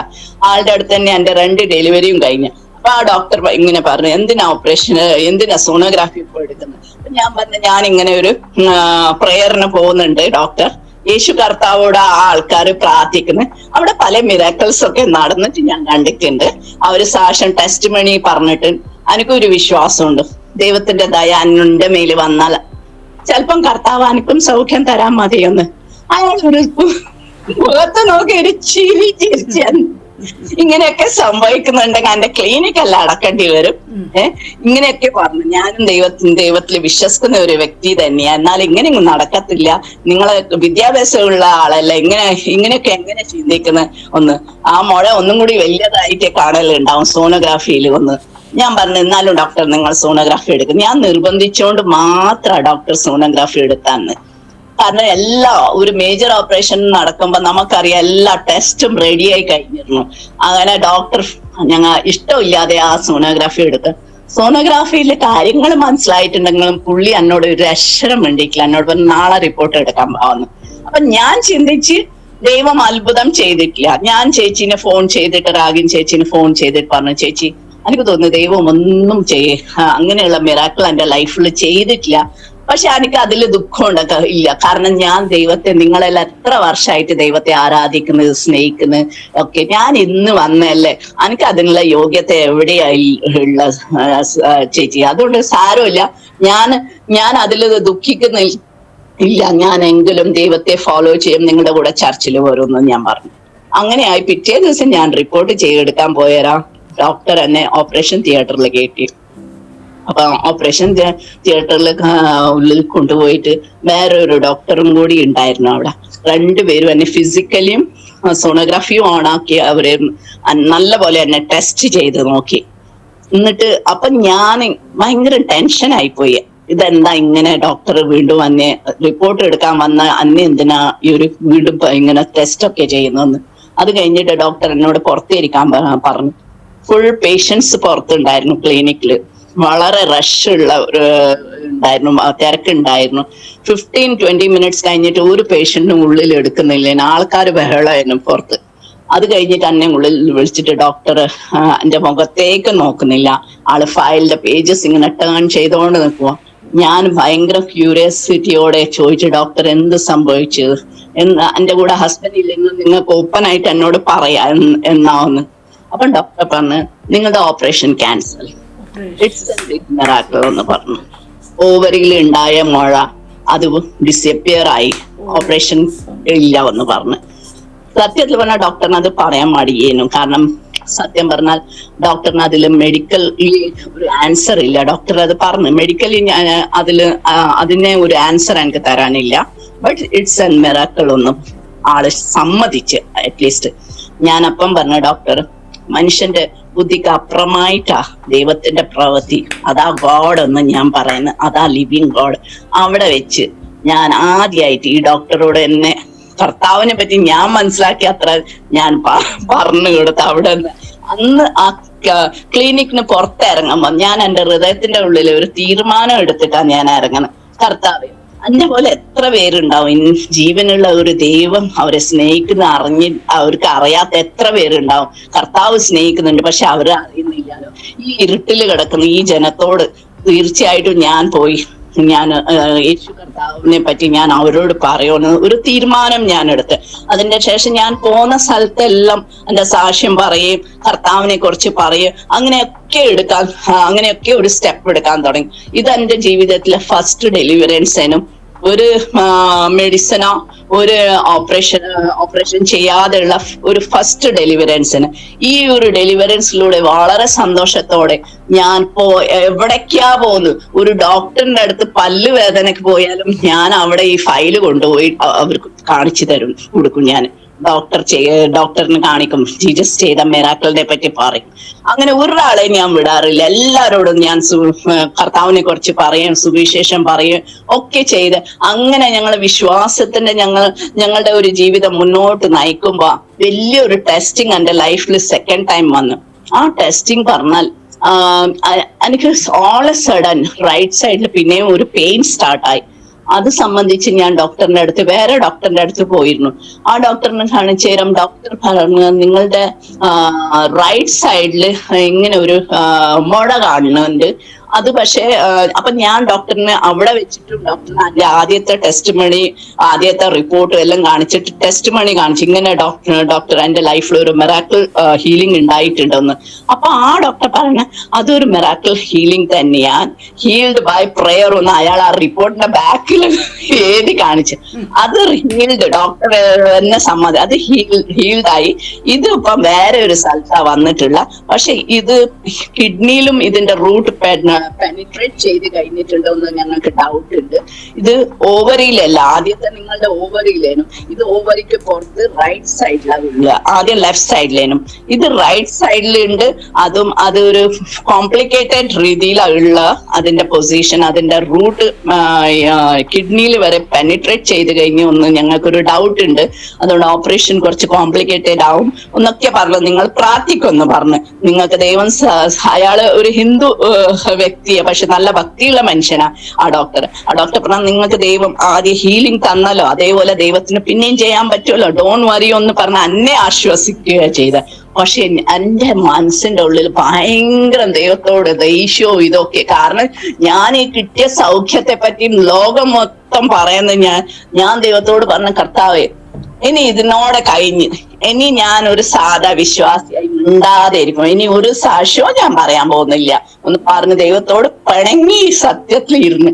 അങ്ങനെ ആയിരിക്കുന്ന സമയത്ത് ഞാൻ വിചാരിച്ചു ഏതായാലും ഇനി ഓപ്പറേഷൻ ഡോക്ടർ പറഞ്ഞ സ്ഥിതിക്ക് അതിനെ റെഡി വിചാരിച്ചിട്ട് സോണോഗ്രാഫി എല്ലാം എടുത്ത് എല്ലാം റെഡിയായി ഓപ്പറേഷൻ ചെയ്യണമെന്ന് വിചാരിച്ച സമയത്ത് ഈ ലാസ്റ്റില് ഞാൻ പ്രേ ചെയ്തിട്ട് ഞാൻ ചിന്തിച്ച് ഒന്നും കൂടി സോണോഗ്രാഫി എടുക്കാവുന്ന. ആ സോണോഗ്രാഫിയിൽ ആ മുഴ ഉണ്ടായിട്ട് തന്നെ കാണിച്ച്. അപ്പൊ ആ സോണോഗ്രാഫി എടുത്ത ഡോക്ടറും പറഞ്ഞ്, ഇത് ഭയങ്കര കോംപ്ലിക്കേറ്റഡ് നിങ്ങളുടെ ലൈഫിൽ ആയി തീരാൻ പോകുന്നത്, നിങ്ങളുടെ ഫുൾ ലൈഫിനെ ഇത് എഫക്ട് ചെയ്യുന്ന രീതിയിലാണ് ഇതിന്റെ സംഗതിയൊക്കെ ഉള്ളതെന്ന് ആ ഡോക്ടറും പറഞ്ഞു. അങ്ങനെ ഞാൻ ചിന്തിച്ച് ഏതായാലും രഘുട്ടൻ എന്നോട് പറഞ്ഞ്, സോണോഗ്രാഫിയിൽ അത് ക്ലിയർ ആയിട്ട് ഒരിക്കലും കൂടി പറയുന്നുണ്ടെങ്കിൽ നീ ഓപ്പറേഷന്റെ ഡേറ്റ് ഫിക്സ് ആക്കിയിട്ട് വീട്ടിൽ വരണമെന്ന് പറഞ്ഞു. അങ്ങനെ ആള് പറഞ്ഞിട്ട് ഓഫീസിൽ പോയ. പക്ഷെ ഞാൻ ഈ സോണോഗ്രാഫി എടുത്ത അവിടുന്ന് ആ ക്ലിനിക്കിന് ഞാൻ പുറത്തിറങ്ങിയ ആ നിമിഷം ദൈവം എന്റെ മൈൻഡ് കംപ്ലീറ്റ് ചേഞ്ച് ആക്കി കളഞ്ഞു. ഞാൻ ഈ ഓപ്പറേഷൻ ചെയ്യണമെന്ന് വിചാരിച്ച എന്റെ ഉള്ളില് കംപ്ലീറ്റ് സറണ്ടർ ചെയ്തിട്ട് ഞാൻ ഓപ്പറേഷൻ ചെയ്യത്തില്ല ഒന്നും ഉള്ള തീരുമാനം. ദൈവമേ, നീ എനിക്ക് എത്ര ലൈഫ് തരണ അത്ര ലൈഫ് എനിക്ക് മതി, ഇന്നെ മഹത്വപ്പെടുത്തി തന്നെ ഞാൻ ജീവിക്കും, ഞാൻ ഇതിന് മാറത്തില്ല, ഞാൻ ഓപ്പറേഷൻ ചെയ്യത്തില്ല എന്നുള്ള നല്ല ഒരു തീരുമാനം. ഞാൻ ദൈവത്തോട് പറഞ്ഞ, കർത്താവേ എനിക്ക് ഇത് വെച്ചോണ്ട് എനിക്ക് സൗഖ്യം തരാൻ പറ്റും, ഇത് ഇല്ലാതെ ആക്കിയിട്ടും എനിക്ക് സൗഖ്യം തരാൻ പറ്റും, എനിക്ക് എന്ത് അത്ഭുതം ചെയ്യാൻ പറ്റുമെന്ന് ഞാൻ പൂർണ്ണമായിട്ട് വിശ്വസിക്കുന്നു. അങ്ങനെ പറഞ്ഞ് ഞാൻ ഓപ്പറേഷന് റെഡി ആയിട്ടില്ല. വീട്ടിൽ എല്ലാരും എനിക്ക് അഗെയിൻസ്റ്റ് ആയി. ഈ ഇത്രയും മോശം കണ്ടീഷനിൽ നീ ഓപ്പറേഷൻ വേണ്ട, പിന്നെയും ഒരിക്കൽ ദൈവം സൗഖ്യം തന്ന്. അപ്പൊ ഞാൻ പറഞ്ഞു, ഒരിക്കൽ ദൈവം തന്നിട്ട് രണ്ടാമത്തെ പ്രാവശ്യം ദൈവത്തിന് സൗഖ്യം തരാൻ പറ്റുമെന്ന് ഞാൻ വിശ്വസിക്കുന്നുണ്ട്. ഇനി തന്നിട്ടില്ലെങ്കിലും അന്നെ നടത്തിക്കാൻ, അത് വെച്ചോണ്ട് തന്നെ ദൈവം എന്നെ നല്ല രീതിയിൽ ഹെൽത്തി ആയിട്ട് തന്നെ എന്നെ നടത്തിക്കുന്നുള്ള എനിക്ക് വിശ്വാസം ഉണ്ടോന്ന്. ഞാൻ ആ ഒരു വിശ്വാസത്തിൽ മുന്നിൽ സ്റ്റെപ്പ് വെച്ച് ഞാൻ അങ്ങനെ പോയിക്കൊണ്ട് നിൽക്കുമ്പോ കുറച്ച് ആഴ്ചകൾക്ക് ശേഷം ഞാൻ ഒരു ദർശനം കാണുക, ഒരു വിഷൻ വളരെ ക്ലിയർ ആയിട്ട് കാണുക. കർത്താവിന്റെ 2 വിരല് എന്റെ യൂട്രസിന്റെ ഉള്ളില് വന്ന് ആ 2 മുഴ ഒന്നിന്റെ മേലെ ഒന്ന് നമ്മൾ ഈവൻ ഈ സോണോഗ്രാഫി എടുത്താലും കൂടി എനിക്ക് തോന്നില്ല ആ റിപ്പോർട്ടിൽ ഇങ്ങനെ കാണാൻ പറ്റും. പക്ഷെ ഞാൻ അന്നെ കാണിച്ച വിഷനാ ഞാൻ ഇവിടെ പറയണത്. നല്ല ഭംഗിയില്ല 2 നീളമുള്ള വിരല് ഉള്ളില് വന്നിട്ട് ഒന്നിന്റെ മേലെ ഒന്ന് മുഴയനും അതിനെ ഇങ്ങനെ അടിച്ച് തെറിപ്പിക്കുന്ന ഒരു കാഴ്ചയാണ് ഞാൻ കാണുന്നത്. ആ നിമിഷം എനിക്ക് മനസ്സിലായി കർത്താവ് ഓൾറെഡി പ്രവർത്തിച്ചു കഴിഞ്ഞു. മോർ ദാൻ 10 ഇയേഴ്സിന്റെ അധികമായി 15 ഇയേഴ്സ് ആയി നിയർലി ഞാൻ പറയാം. എനിക്ക് ഒരു പ്രോബ്ലം ഉണ്ടായിട്ടില്ല, ഒന്നും ഉണ്ടായിട്ടില്ല. ആ പ്രോബ്ലം അതിനോട് കംപ്ലീറ്റ് മാറി. അതൊരു ശരിക്കും വെല്ലുവിളിയേനു. ഞാൻ കണ്ടിട്ട് ആദ്യം വിശ്വസിച്ച് സെക്കൻഡ് ടൈം ദൈവം ആഗ്രഹിക്കണം. എന്റെ വിശ്വാസം കാണാത്ത അതിൽ ഞാൻ വിശ്വസിക്കുന്നു. ദൈവം എനിക്ക് വേണ്ടി ചെയ്യൂ എന്നുള്ള ആ വിശ്വാസത്തിന്റെ മേലെ ദൈവത്തിന്റെ പ്രവൃത്തി അവിടെ വെളിപ്പെട്ട എനിക്കറിയാം. അത് വലിയൊരു ടെസ്റ്റിംഗ് തന്നെയായിരുന്നു എന്റെ ലൈഫിൽ. കാരണം ദൈവം തന്ന ഒരു അനുഗ്രഹത്തിന്റെ മേലെ വീണ്ടും ഒരു വെല്ലുവിളിയേനു, ശരിക്കും ഒരു ചലഞ്ചേനു അത്. അവിടെ ഞാൻ ക്ഷീണിച്ചു പോവാതെ തകരാതെ ദൈവം എന്നെ കാത്തു സൂക്ഷിച്ചു എന്ന് നല്ലൊരു ഉറപ്പ് എനിക്ക് വന്ന്. ആ പൂർണ്ണമായിട്ടുള്ള സെക്കൻഡ് ഡെലിവറൻസ് എനിക്ക് പൂർണ്ണമായിട്ട് കിട്ടി. പൂർണ്ണമായിട്ട് പറഞ്ഞാൽ അതിൽ ഒരു ബുദ്ധിമുട്ടും എനിക്ക് ഉണ്ടായിട്ടില്ല. കംപ്ലീറ്റ് ഞാൻ സൗഖ്യം അനുഭവിച്ച് എന്റെ ശരീരത്തിൽ അനുഭവിച്ച്. അത് കഴിഞ്ഞതിന് ശേഷം ഞാൻ വേറെ ഒരു എനിക്ക് എന്റെ ഹസ്ബൻഡും കൂടി ഞാൻ പറയാൻ ആഗ്രഹിക്കുന്നത്. ഈ പറയുന്ന എല്ലാം മൊത്തം പറഞ്ഞ ഒരു മെഡിസിനും ഒരു ഓപ്പറേഷനും ഇല്ലാത്ത വിടുതലിനെ പറ്റിയേ മാത്രം ഞാൻ ഇവിടെ പറയുന്നത്. സെക്കൻഡ് വിടുതൽ എന്റെ ഹസ്ബൻഡിന് കിട്ടിയ ഒരു വിടുതലിനെ പറ്റി ഞാൻ പറയാൻ ആഗ്രഹിക്കുന്നു. രഘുട്ടൻ ഇങ്ങനെ ഞങ്ങൾ ഈ ഒരു രോഗസൗഖ്യം എനിക്ക് കിട്ടിയതിന്റെ പേരിൽ രഘുട്ടൻ വിശ്വാസത്തിൽ വന്നിട്ടുണ്ടെങ്കിൽ രഘുട്ടന്റെ ജീവിതത്തിൽ ചില രോഗത്തിന് പൂർണ്ണമായിട്ട് മിറക്കിളായിട്ട് തന്നെ ദൈവം വിടുതൽ കൊടുത്തിട്ടുണ്ട്. രഘുട്ടന് ഈ അസ്തമേന്റെ ഒരു പ്രോബ്ലം ഉണ്ടായിരുന്നു. ഞങ്ങൾ വിശ്വാസത്തിൽ വരേണ്ട മുന്നേ ഇങ്ങനെ ഈ എന്തെങ്കിലും റബ്ബർ ബേൺ ആകുന്ന ചില സ്മെല്ല് ഇങ്ങനെ പെട്ടെന്ന് വരുമ്പം ആള് MRF ടയേഴ്സിൽ പ്രത്യേകിച്ചും ഉണ്ടായോണ്ട് അവിടെ ഈ സ്റ്റോർസിൽ ഒക്കെ അവർ മോശമായ ടയർ ടെസ്റ്റിങ്ങിന് വേണ്ടിയിട്ട് അവർ റോഡ് ഇങ്ങനെ ചൂടാക്കിയിട്ട് വെച്ച് നോക്കും ടെസ്റ്റിംഗ് ചെയ്യാൻ. അന്നേരം ഒരു വല്ലാത്ത സ്മെല്ലായിരിക്കും ആ ടയറിന്റെ ബേൺ ആവുമ്പോ. അന്നേരം ഒരു വട്ടം ഈ ആസ്മന്റെ ഇത് സ്റ്റാർട്ട് ആവും, ശ്വാസം എടുക്കാൻ പറ്റൂല. അങ്ങനെ ആ ഒരു പ്രോബ്ലം ഉണ്ടാകാറുണ്ട്. അങ്ങനെ ഒരിക്കൽ വീട്ടിൽ വെച്ചിട്ട് ഞങ്ങൾ വിശ്വാസത്തിൽ വരേണ്ട മുന്നേ വലിയൊരു അസ്തമേന്റെ ഒരു ഇത് വന്നിട്ട് രഘുട്ടൻ ഹോസ്പിറ്റലിൽ അഡ്മിറ്റ് ആയിട്ട് ഡിസ്ചാർജ് ആയതിനു ശേഷം ഓഫീസ് ജോയിൻ ആകേണ്ട സമയത്ത് വീണ്ടും ഇതുണ്ടായി. അങ്ങനെ ആയിരിക്കുമ്പോൾ ഡോക്ടർ പറഞ്ഞ് നിങ്ങൾക്ക് ലൈഫ് ടൈം ഈ സ്പ്രേ കയ്യിൽ വെക്കേണ്ടി വരും. ഈ അസ്തമേന്റെ ഇത് വരുമ്പോൾ നിങ്ങൾ ഈ സ്പ്രേ അടിക്കണം പറഞ്ഞ്. അങ്ങനെ ഒരു സ്പ്രേ എപ്പോഴും പോക്കറ്റിൽ വെച്ച് നടക്കുന്ന ആളേനു. ഈ വിശ്വാസത്തിൽ വന്നേരം രഘുട്ടൻ പറഞ്ഞു, ദൈവം എനിക്ക് സൗഖ്യം തന്നിട്ടുണ്ടെങ്കിൽ ഞാൻ വിശ്വസിക്കുന്നുണ്ട്, നമ്മള് ദൈവത്തോട് പ്രാർത്ഥിക്കാടി, കർത്താവ് എനിക്ക് സൗഖ്യം തരും. ഞാൻ ഇപ്പം തന്നെ ഇത് എടുത്ത് കളയാവുന്നു. സൗഖ്യം കിട്ടിയിട്ടല്ല, സൗഖ്യം കിട്ടന്റെ മുന്നേ തന്നെ ആള് സ്പ്രേ എടുത്തിട്ട് കളഞ്ഞു. നമ്മളെ ദൈവസന്നിധിയിൽ 3 ദിവസം ഉപസിച്ചിട്ട് പ്രാർത്ഥിക്കാം, ഞാൻ ഈ സ്പ്രേ കച്ചറ ഡബയിൽ കളയാം, എനിക്കറിയാം എന്റെ കർത്താവ് എനിക്ക് സൗഖ്യം തരുമെന്ന്. ആ സ്പ്രേ എടുത്ത് കച്ചറ ഡബയിൽ രഘുട്ടനിട്ട് ഞങ്ങൾ 3 ദിവസം ഉപസിച്ച് പ്രാർത്ഥിച്ചു. അതിന്റെ ശേഷം ആ അസ്തമയന്റെ പ്രോബ്ലം കംപ്ലീറ്റ് മാറി. അത് ഞങ്ങൾക്ക് മനസ്സിലാക്കാൻ പറ്റിയ എങ്ങനെ അറിയാം, ചില സ്മെൽ ഞാൻ പറഞ്ഞല്ലോ, റബ്ബറിന്റെ സ്മെൽ, അങ്ങനെ ചില പെർട്ടിക്കുലർ ആസിഡിന്റെ സ്മെൽ, അങ്ങനെ ചില സ്മെല്ല് വരുമ്പോ ഈ ശ്വാസം മുട്ടല് രഘുട്ടൻ ഉണ്ടാകാറുണ്ട്. അത് ആ സ്മെല്ല് പിന്നെ വന്നേരം ഒരു ശ്വാസം മുട്ടലും വന്നിട്ടില്ല. കാരണം രഘുട്ടന് ഒരിക്കൽ ഓഫീസിൽ ആളെ അക്കൗണ്ട്സിന്റെ ഇതെല്ലാം നോക്കുന്നുണ്ടെങ്കിൽ ചിലപ്പോ ഇവർക്ക് വർക്ക് റൊട്ടേഷൻ ഉണ്ടാകാറുണ്ട്. അന്നേരം ചില സമയത്ത് ഇവർക്ക് സ്റ്റോഴ്സിൽ ഇരിക്കേണ്ടി വരാറുണ്ട്. അപ്പൊ സ്റ്റോഴ്സിൽ ഇരിക്കുമ്പോ ഈ ടയറിന്റെ ഒക്കെ അവര് ചില സമയത്ത് ഇങ്ങനെ ചെയ്യുമ്പം ആ പ്യൂൺ രഘുട്ടനോട് പറയും, സാബ് അബ് ജര ഭാർ ബൈറ്റിയെന്ന്. കാരണം അവനറിയാം രഘുട്ടന് ഈ പ്രോബ്ലം ഉണ്ടോന്ന്. അന്ന് ഇതേപോലെ വന്നേരം രഘുട്ടൻ പറഞ്ഞ്, എനിക്ക് യേശു കർത്താവ് സൗഖ്യം തന്ന, നീ ബിന്ദാസ് എന്തോ ചെയ്തോന്ന്. അപ്പൊ ആ സ്മെല്ല് വന്നേരം രഘുട്ടൻ ഒരു പ്രോബ്ലമും ഉണ്ടായിട്ടില്ല. അങ്ങനെ പല സ്മെല്ലിന്റെ മുന്നിൽ രഘുട്ടൻ ഒന്നും തോന്നാറില്ല, ഒരു ശ്വാസം മുട്ടലോ ഒന്നും വന്നിട്ടില്ല. ഈ നിമിഷം വരെ രഘുട്ടൻ ആ ശ്വാസം മുട്ടലിന്റെ ഒരു പ്രോബ്ലം ഇല്ല. അത് പൂർണ്ണമായിട്ട് അസ്തമയന് രഘുട്ടന് അങ്ങനെ വിടുതൽ കിട്ടി. അതിന്റെ ശേഷം രഘുട്ടന് ഒരു വോമിറ്റിംഗിന്റെ പ്രോബ്ലം ഉണ്ടായിരുന്നു. വോമിറ്റിംഗിന്റെ പ്രോബ്ലം പറഞ്ഞാൽ നമ്മളിപ്പം ഇവിടുന്ന് നാട്ടിലേക്ക് എല്ലാം പോകുമ്പോ അന്നൊക്കെ പറഞ്ഞ സത്യത്തില് 2 നൈറ്റ്സ് ഒക്കെ എടുത്തിട്ട് 3rd ഡേ ആണ് നമ്മൾ എത്താറ്. ആ ഒരു സമയത്ത് ബസ്സിന് അങ്ങനെ തീരെ ട്രാവൽ ചെയ്യാൻ പറ്റില്ല. 4 hours ട്രാവൽ 4 hours വരെ ഒരു കുഴപ്പമില്ല. 4 hours കഴിഞ്ഞാൽ റോഗട്ടിന് ഒരു ഭയങ്കരമായിട്ട് വോമിറ്റിംഗ് സ്റ്റാർട്ട് ആവും. ആ വോമിറ്റിംഗ് പറഞ്ഞാൽ സാധാരണ വോമിറ്റിംഗ് അല്ല, വെള്ളം ഒന്നും കഴിച്ചിട്ടില്ലെങ്കിലും വയറ്റുള്ള ഫുൾ വെള്ളം വോമിറ്റിംഗ് ചെയ്ത് പോയതിനു ശേഷം സ്റ്റമക്കിന്റെ ഉള്ളിലെ വേമില്ലേ അത് പുറത്തു വരും. പിന്നെ അത്രക്കും ഭയങ്കരമായിട്ടുള്ള ഒരു ഇതേനും. അങ്ങനെ ആവുമ്പോ നാട്ടിലൊക്കെ പോകുമ്പോ ഒരു പേഷ്യന്റിനെ കൊണ്ടുപോകുന്ന പോലെയാ ഞാൻ റഗട്ടിനെ കൊണ്ടുപോകാറ്. കാരണം ആ വാഷ് ബേസിന്റെ അടുത്ത് പോലും പോകാൻ പറ്റില്ല. വെള്ളം നാവിന് തൊടാൻ സമ്മതിക്കൂല. കാരണം ഈ വെള്ളത്തിന്റെ ഒരു ഡ്രോപ്പ് നാവിന് ടച്ച് ആയാൽ മതി, വോമിറ്റിംഗ് വരും. അപ്പം അത്രക്കും ഭയങ്കരമായിട്ടുള്ള ഒരു ഇതേനും. ടാബ്ലറ്റ് കഴിച്ചിട്ട് എല്ലാം നോക്കി ടാബ്ലറ്റിന്റെ കൂടെ വോമിറ്റിംഗ് ചെയ്യും, ഒരു കാര്യമില്ലേനു. ആ ഒരു അസുഖം റഗട്ടിന് ഉണ്ടായി. അതും ഈ പറഞ്ഞ പോലെ തന്നെ ഫുൾ പ്രാർത്ഥനയിലാ ഞങ്ങൾക്ക് ആ ഒരു വോമിറ്റിംഗിന്റെ റഗട്ടിന് ഫുൾ പ്രോബ്ലം മാറി. അതിന്റെ ശേഷം ഞങ്ങൾ നാട്ടിൽ പോയാലും ഞങ്ങൾക്ക് ഒരു പ്രോബ്ലമും ട്രെയിനിൽ അങ്ങനെ ഫേസ് ചെയ്യേണ്ടി വന്നിട്ടില്ല. അതിനെല്ലാം വിടുതൽ കൊടുത്ത്. അത് കഴിഞ്ഞിട്ട് കുറച്ച് നാള് കഴിഞ്ഞ റഗട്ടിന് വേറെ ഒരു രോഗത്തിന് കംപ്ലീറ്റ് വിടുതൽ കിട്ടി. ആ ഒരു രോഗം പറഞ്ഞാൽ രോഗത്തിന്റെ പേര് ഡോക്ടറിന് വരെ അറിഞ്ഞൂടാ, അങ്ങനെ ഒരു അസുഖനും. റഗട്ടിന് ചെറിയ BP ഉണ്ട്, പക്ഷെ അധികം ഇല്ലേനും. ബട്ട് റഗട്ടിന് വരുന്ന പ്രോബ്ലം ഇതേനും. റഗട്ടിന്റെ ഓൾ എ സഡൻ റഗട്ടിന്റെ ബോഡി സ്വെല്ലിങ് വരും, റെഡ് ആവും. അത് കഴിഞ്ഞിട്ട് പിന്നെ റഗട്ടിന് ഒരു ഡാർക്ക്നെസ് കണ്ണിന്റെ മുന്നിൽ വന്ന് തല കറങ്ങും പെട്ടെന്ന്. അത് വിചാരിക്കാത്ത സമയമായിരിക്കും.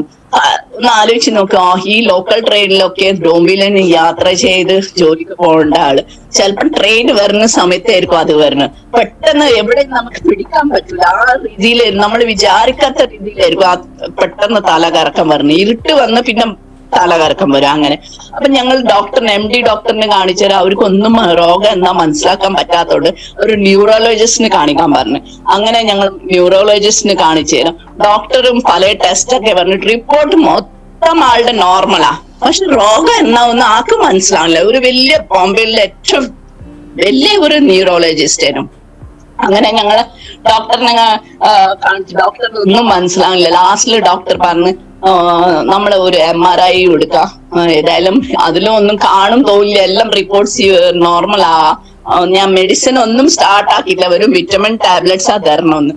അങ്ങനെ ഡോക്ടർ പറഞ്ഞ സമയത്ത് ഞങ്ങളുടെ മനസ്സിൽ വന്ന് ഞങ്ങൾക്ക് മനസ്സിലായി ഡോക്ടറിനെ ഒന്നും കണ്ടുപിടിക്കാൻ പറ്റുന്നില്ല, വെറുതെ നമ്മുടെ പൈസ പോവുമെന്ന്. അപ്പൊ ഞങ്ങള് ഡോക്ടറോട് ഡോക്ടർ പറഞ്ഞ 15 days കഴിഞ്ഞിട്ട് വാവുന്ന്. ഞാൻ മെഡിസിൻ ഒന്നും തന്നില്ല, വെറും വിറ്റമിൻ ടാബ്ലറ്റാ, ഞാൻ ഒന്ന് സ്റ്റഡി ചെയ്യട്ടെ എന്ന് പറഞ്ഞ. ആക്ക് രോഗം പിടികിട്ടുന്നില്ലേനു. 15 days കഴിഞ്ഞിട്ട് വാന്ന് പറഞ്ഞ് ഞങ്ങൾ 15 daysന്റെ ആ ഗ്യാപ്പ് തന്നേരം ഞങ്ങൾ അന്നേരം ഉപവസിച്ച് പ്രാർത്ഥിച്ച്. ആ ഉപവസിച്ച് പ്രാർത്ഥിച്ച് അതിൽ റഗട്ടിന്റെ കംപ്ലീറ്റ് ആ സ്വെല്ലിങ്ങും ആ ഇരുട്ടും എല്ലാം കംപ്ലീറ്റ് മാറി.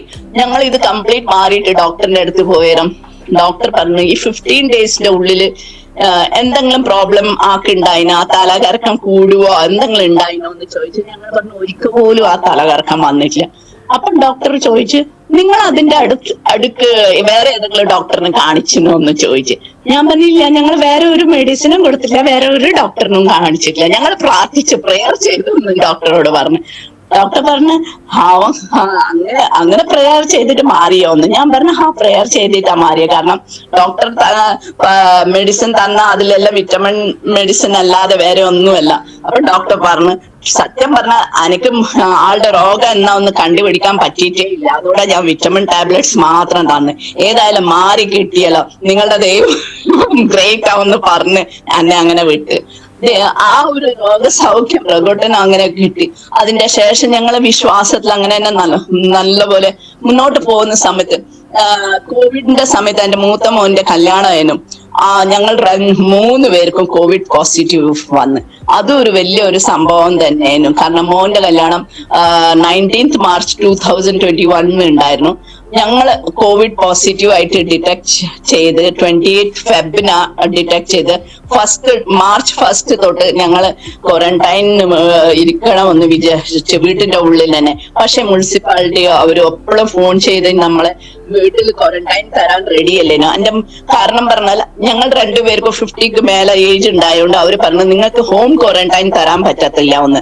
അപ്പൊ ഞാൻ പറഞ്ഞ് എനിക്ക് അല്പം സമയം വേണമെന്ന്. എന്നിട്ട് ഞങ്ങൾ ഒരു ഡോക്ടറിനെ, ഒരു മേഘ പറഞ്ഞ ഒരു ഡോക്ടർ ഡോംബിലിൽ ഉണ്ടായിരുന്നു. പുള്ളിക്കാർത്തിയ എല്ലാം കോവിഡ് പേഷ്യൻസിന്റെ എല്ലാ കാര്യങ്ങളും ഡിസൈഡ് ചെയ്യുന്നത്, എവിടെ അയക്കണം, എന്ത് ചെയ്യണമെന്ന്.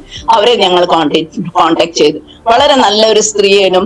അവര് പറഞ്ഞ് നിങ്ങൾക്ക് ഇത്രയും ഏജ് ഉണ്ടായോണ്ട് നിങ്ങളുടെ കേസ് ഏതെങ്കിലും ഒരു MBBS ഡോക്ടർ കയ്യിൽ എടുത്തിട്ടുണ്ടെങ്കിൽ എനിക്ക് നിങ്ങൾക്ക് പെർമിഷൻ തരാം ഹോം ക്വാറന്റൈൻ എന്ന് പറഞ്ഞ്.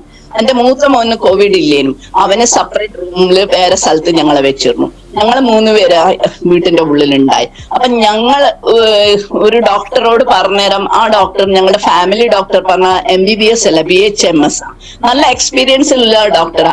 അയാളോട് ചോദിച്ചാൽ അയാൾ പറഞ്ഞു, സോറി, ഞങ്ങൾക്ക് നിങ്ങളുടെ കേസ് എടുക്കാൻ പറ്റില്ല. നിങ്ങൾ 2 പേർക്കും 50ക്ക് മേലെ ഏജ് ഉണ്ട്. വല്ലതും സംഭവിച്ചാൽ എന്റെ ലൈസൻസ് ക്യാൻസൽ ആവുമെന്ന്, എനിക്ക് നിങ്ങളുടെ കേസ് എടുക്കാൻ പറ്റൂല.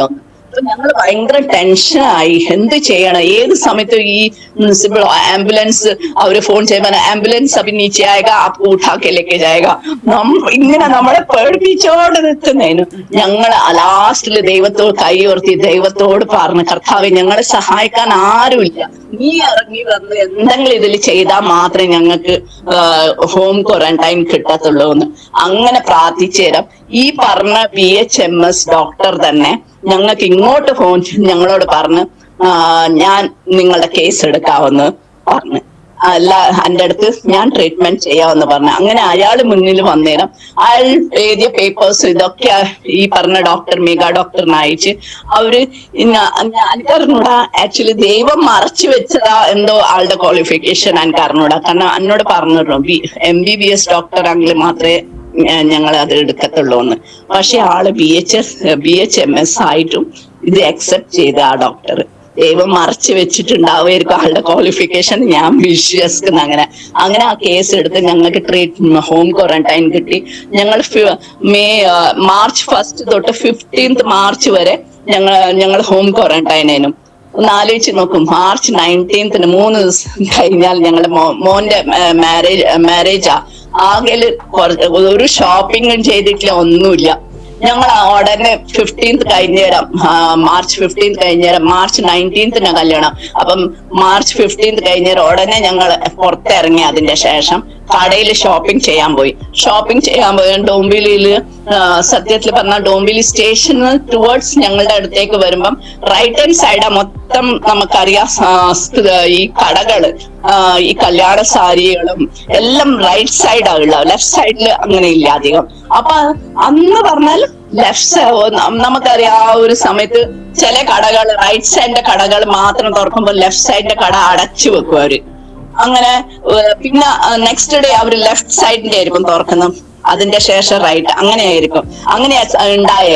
അപ്പൊ ഞങ്ങളുടെ ആ കറക്റ്റ് ടൈമിൽ തന്നെ ആ സാരിക്കടയും കല്യാണ വസ്ത്രങ്ങൾ കിട്ടുന്ന ആ ഒരു ഭാഗം റൈറ്റ് സൈഡിലായിരുന്നു ഫുൾ കടകൾ.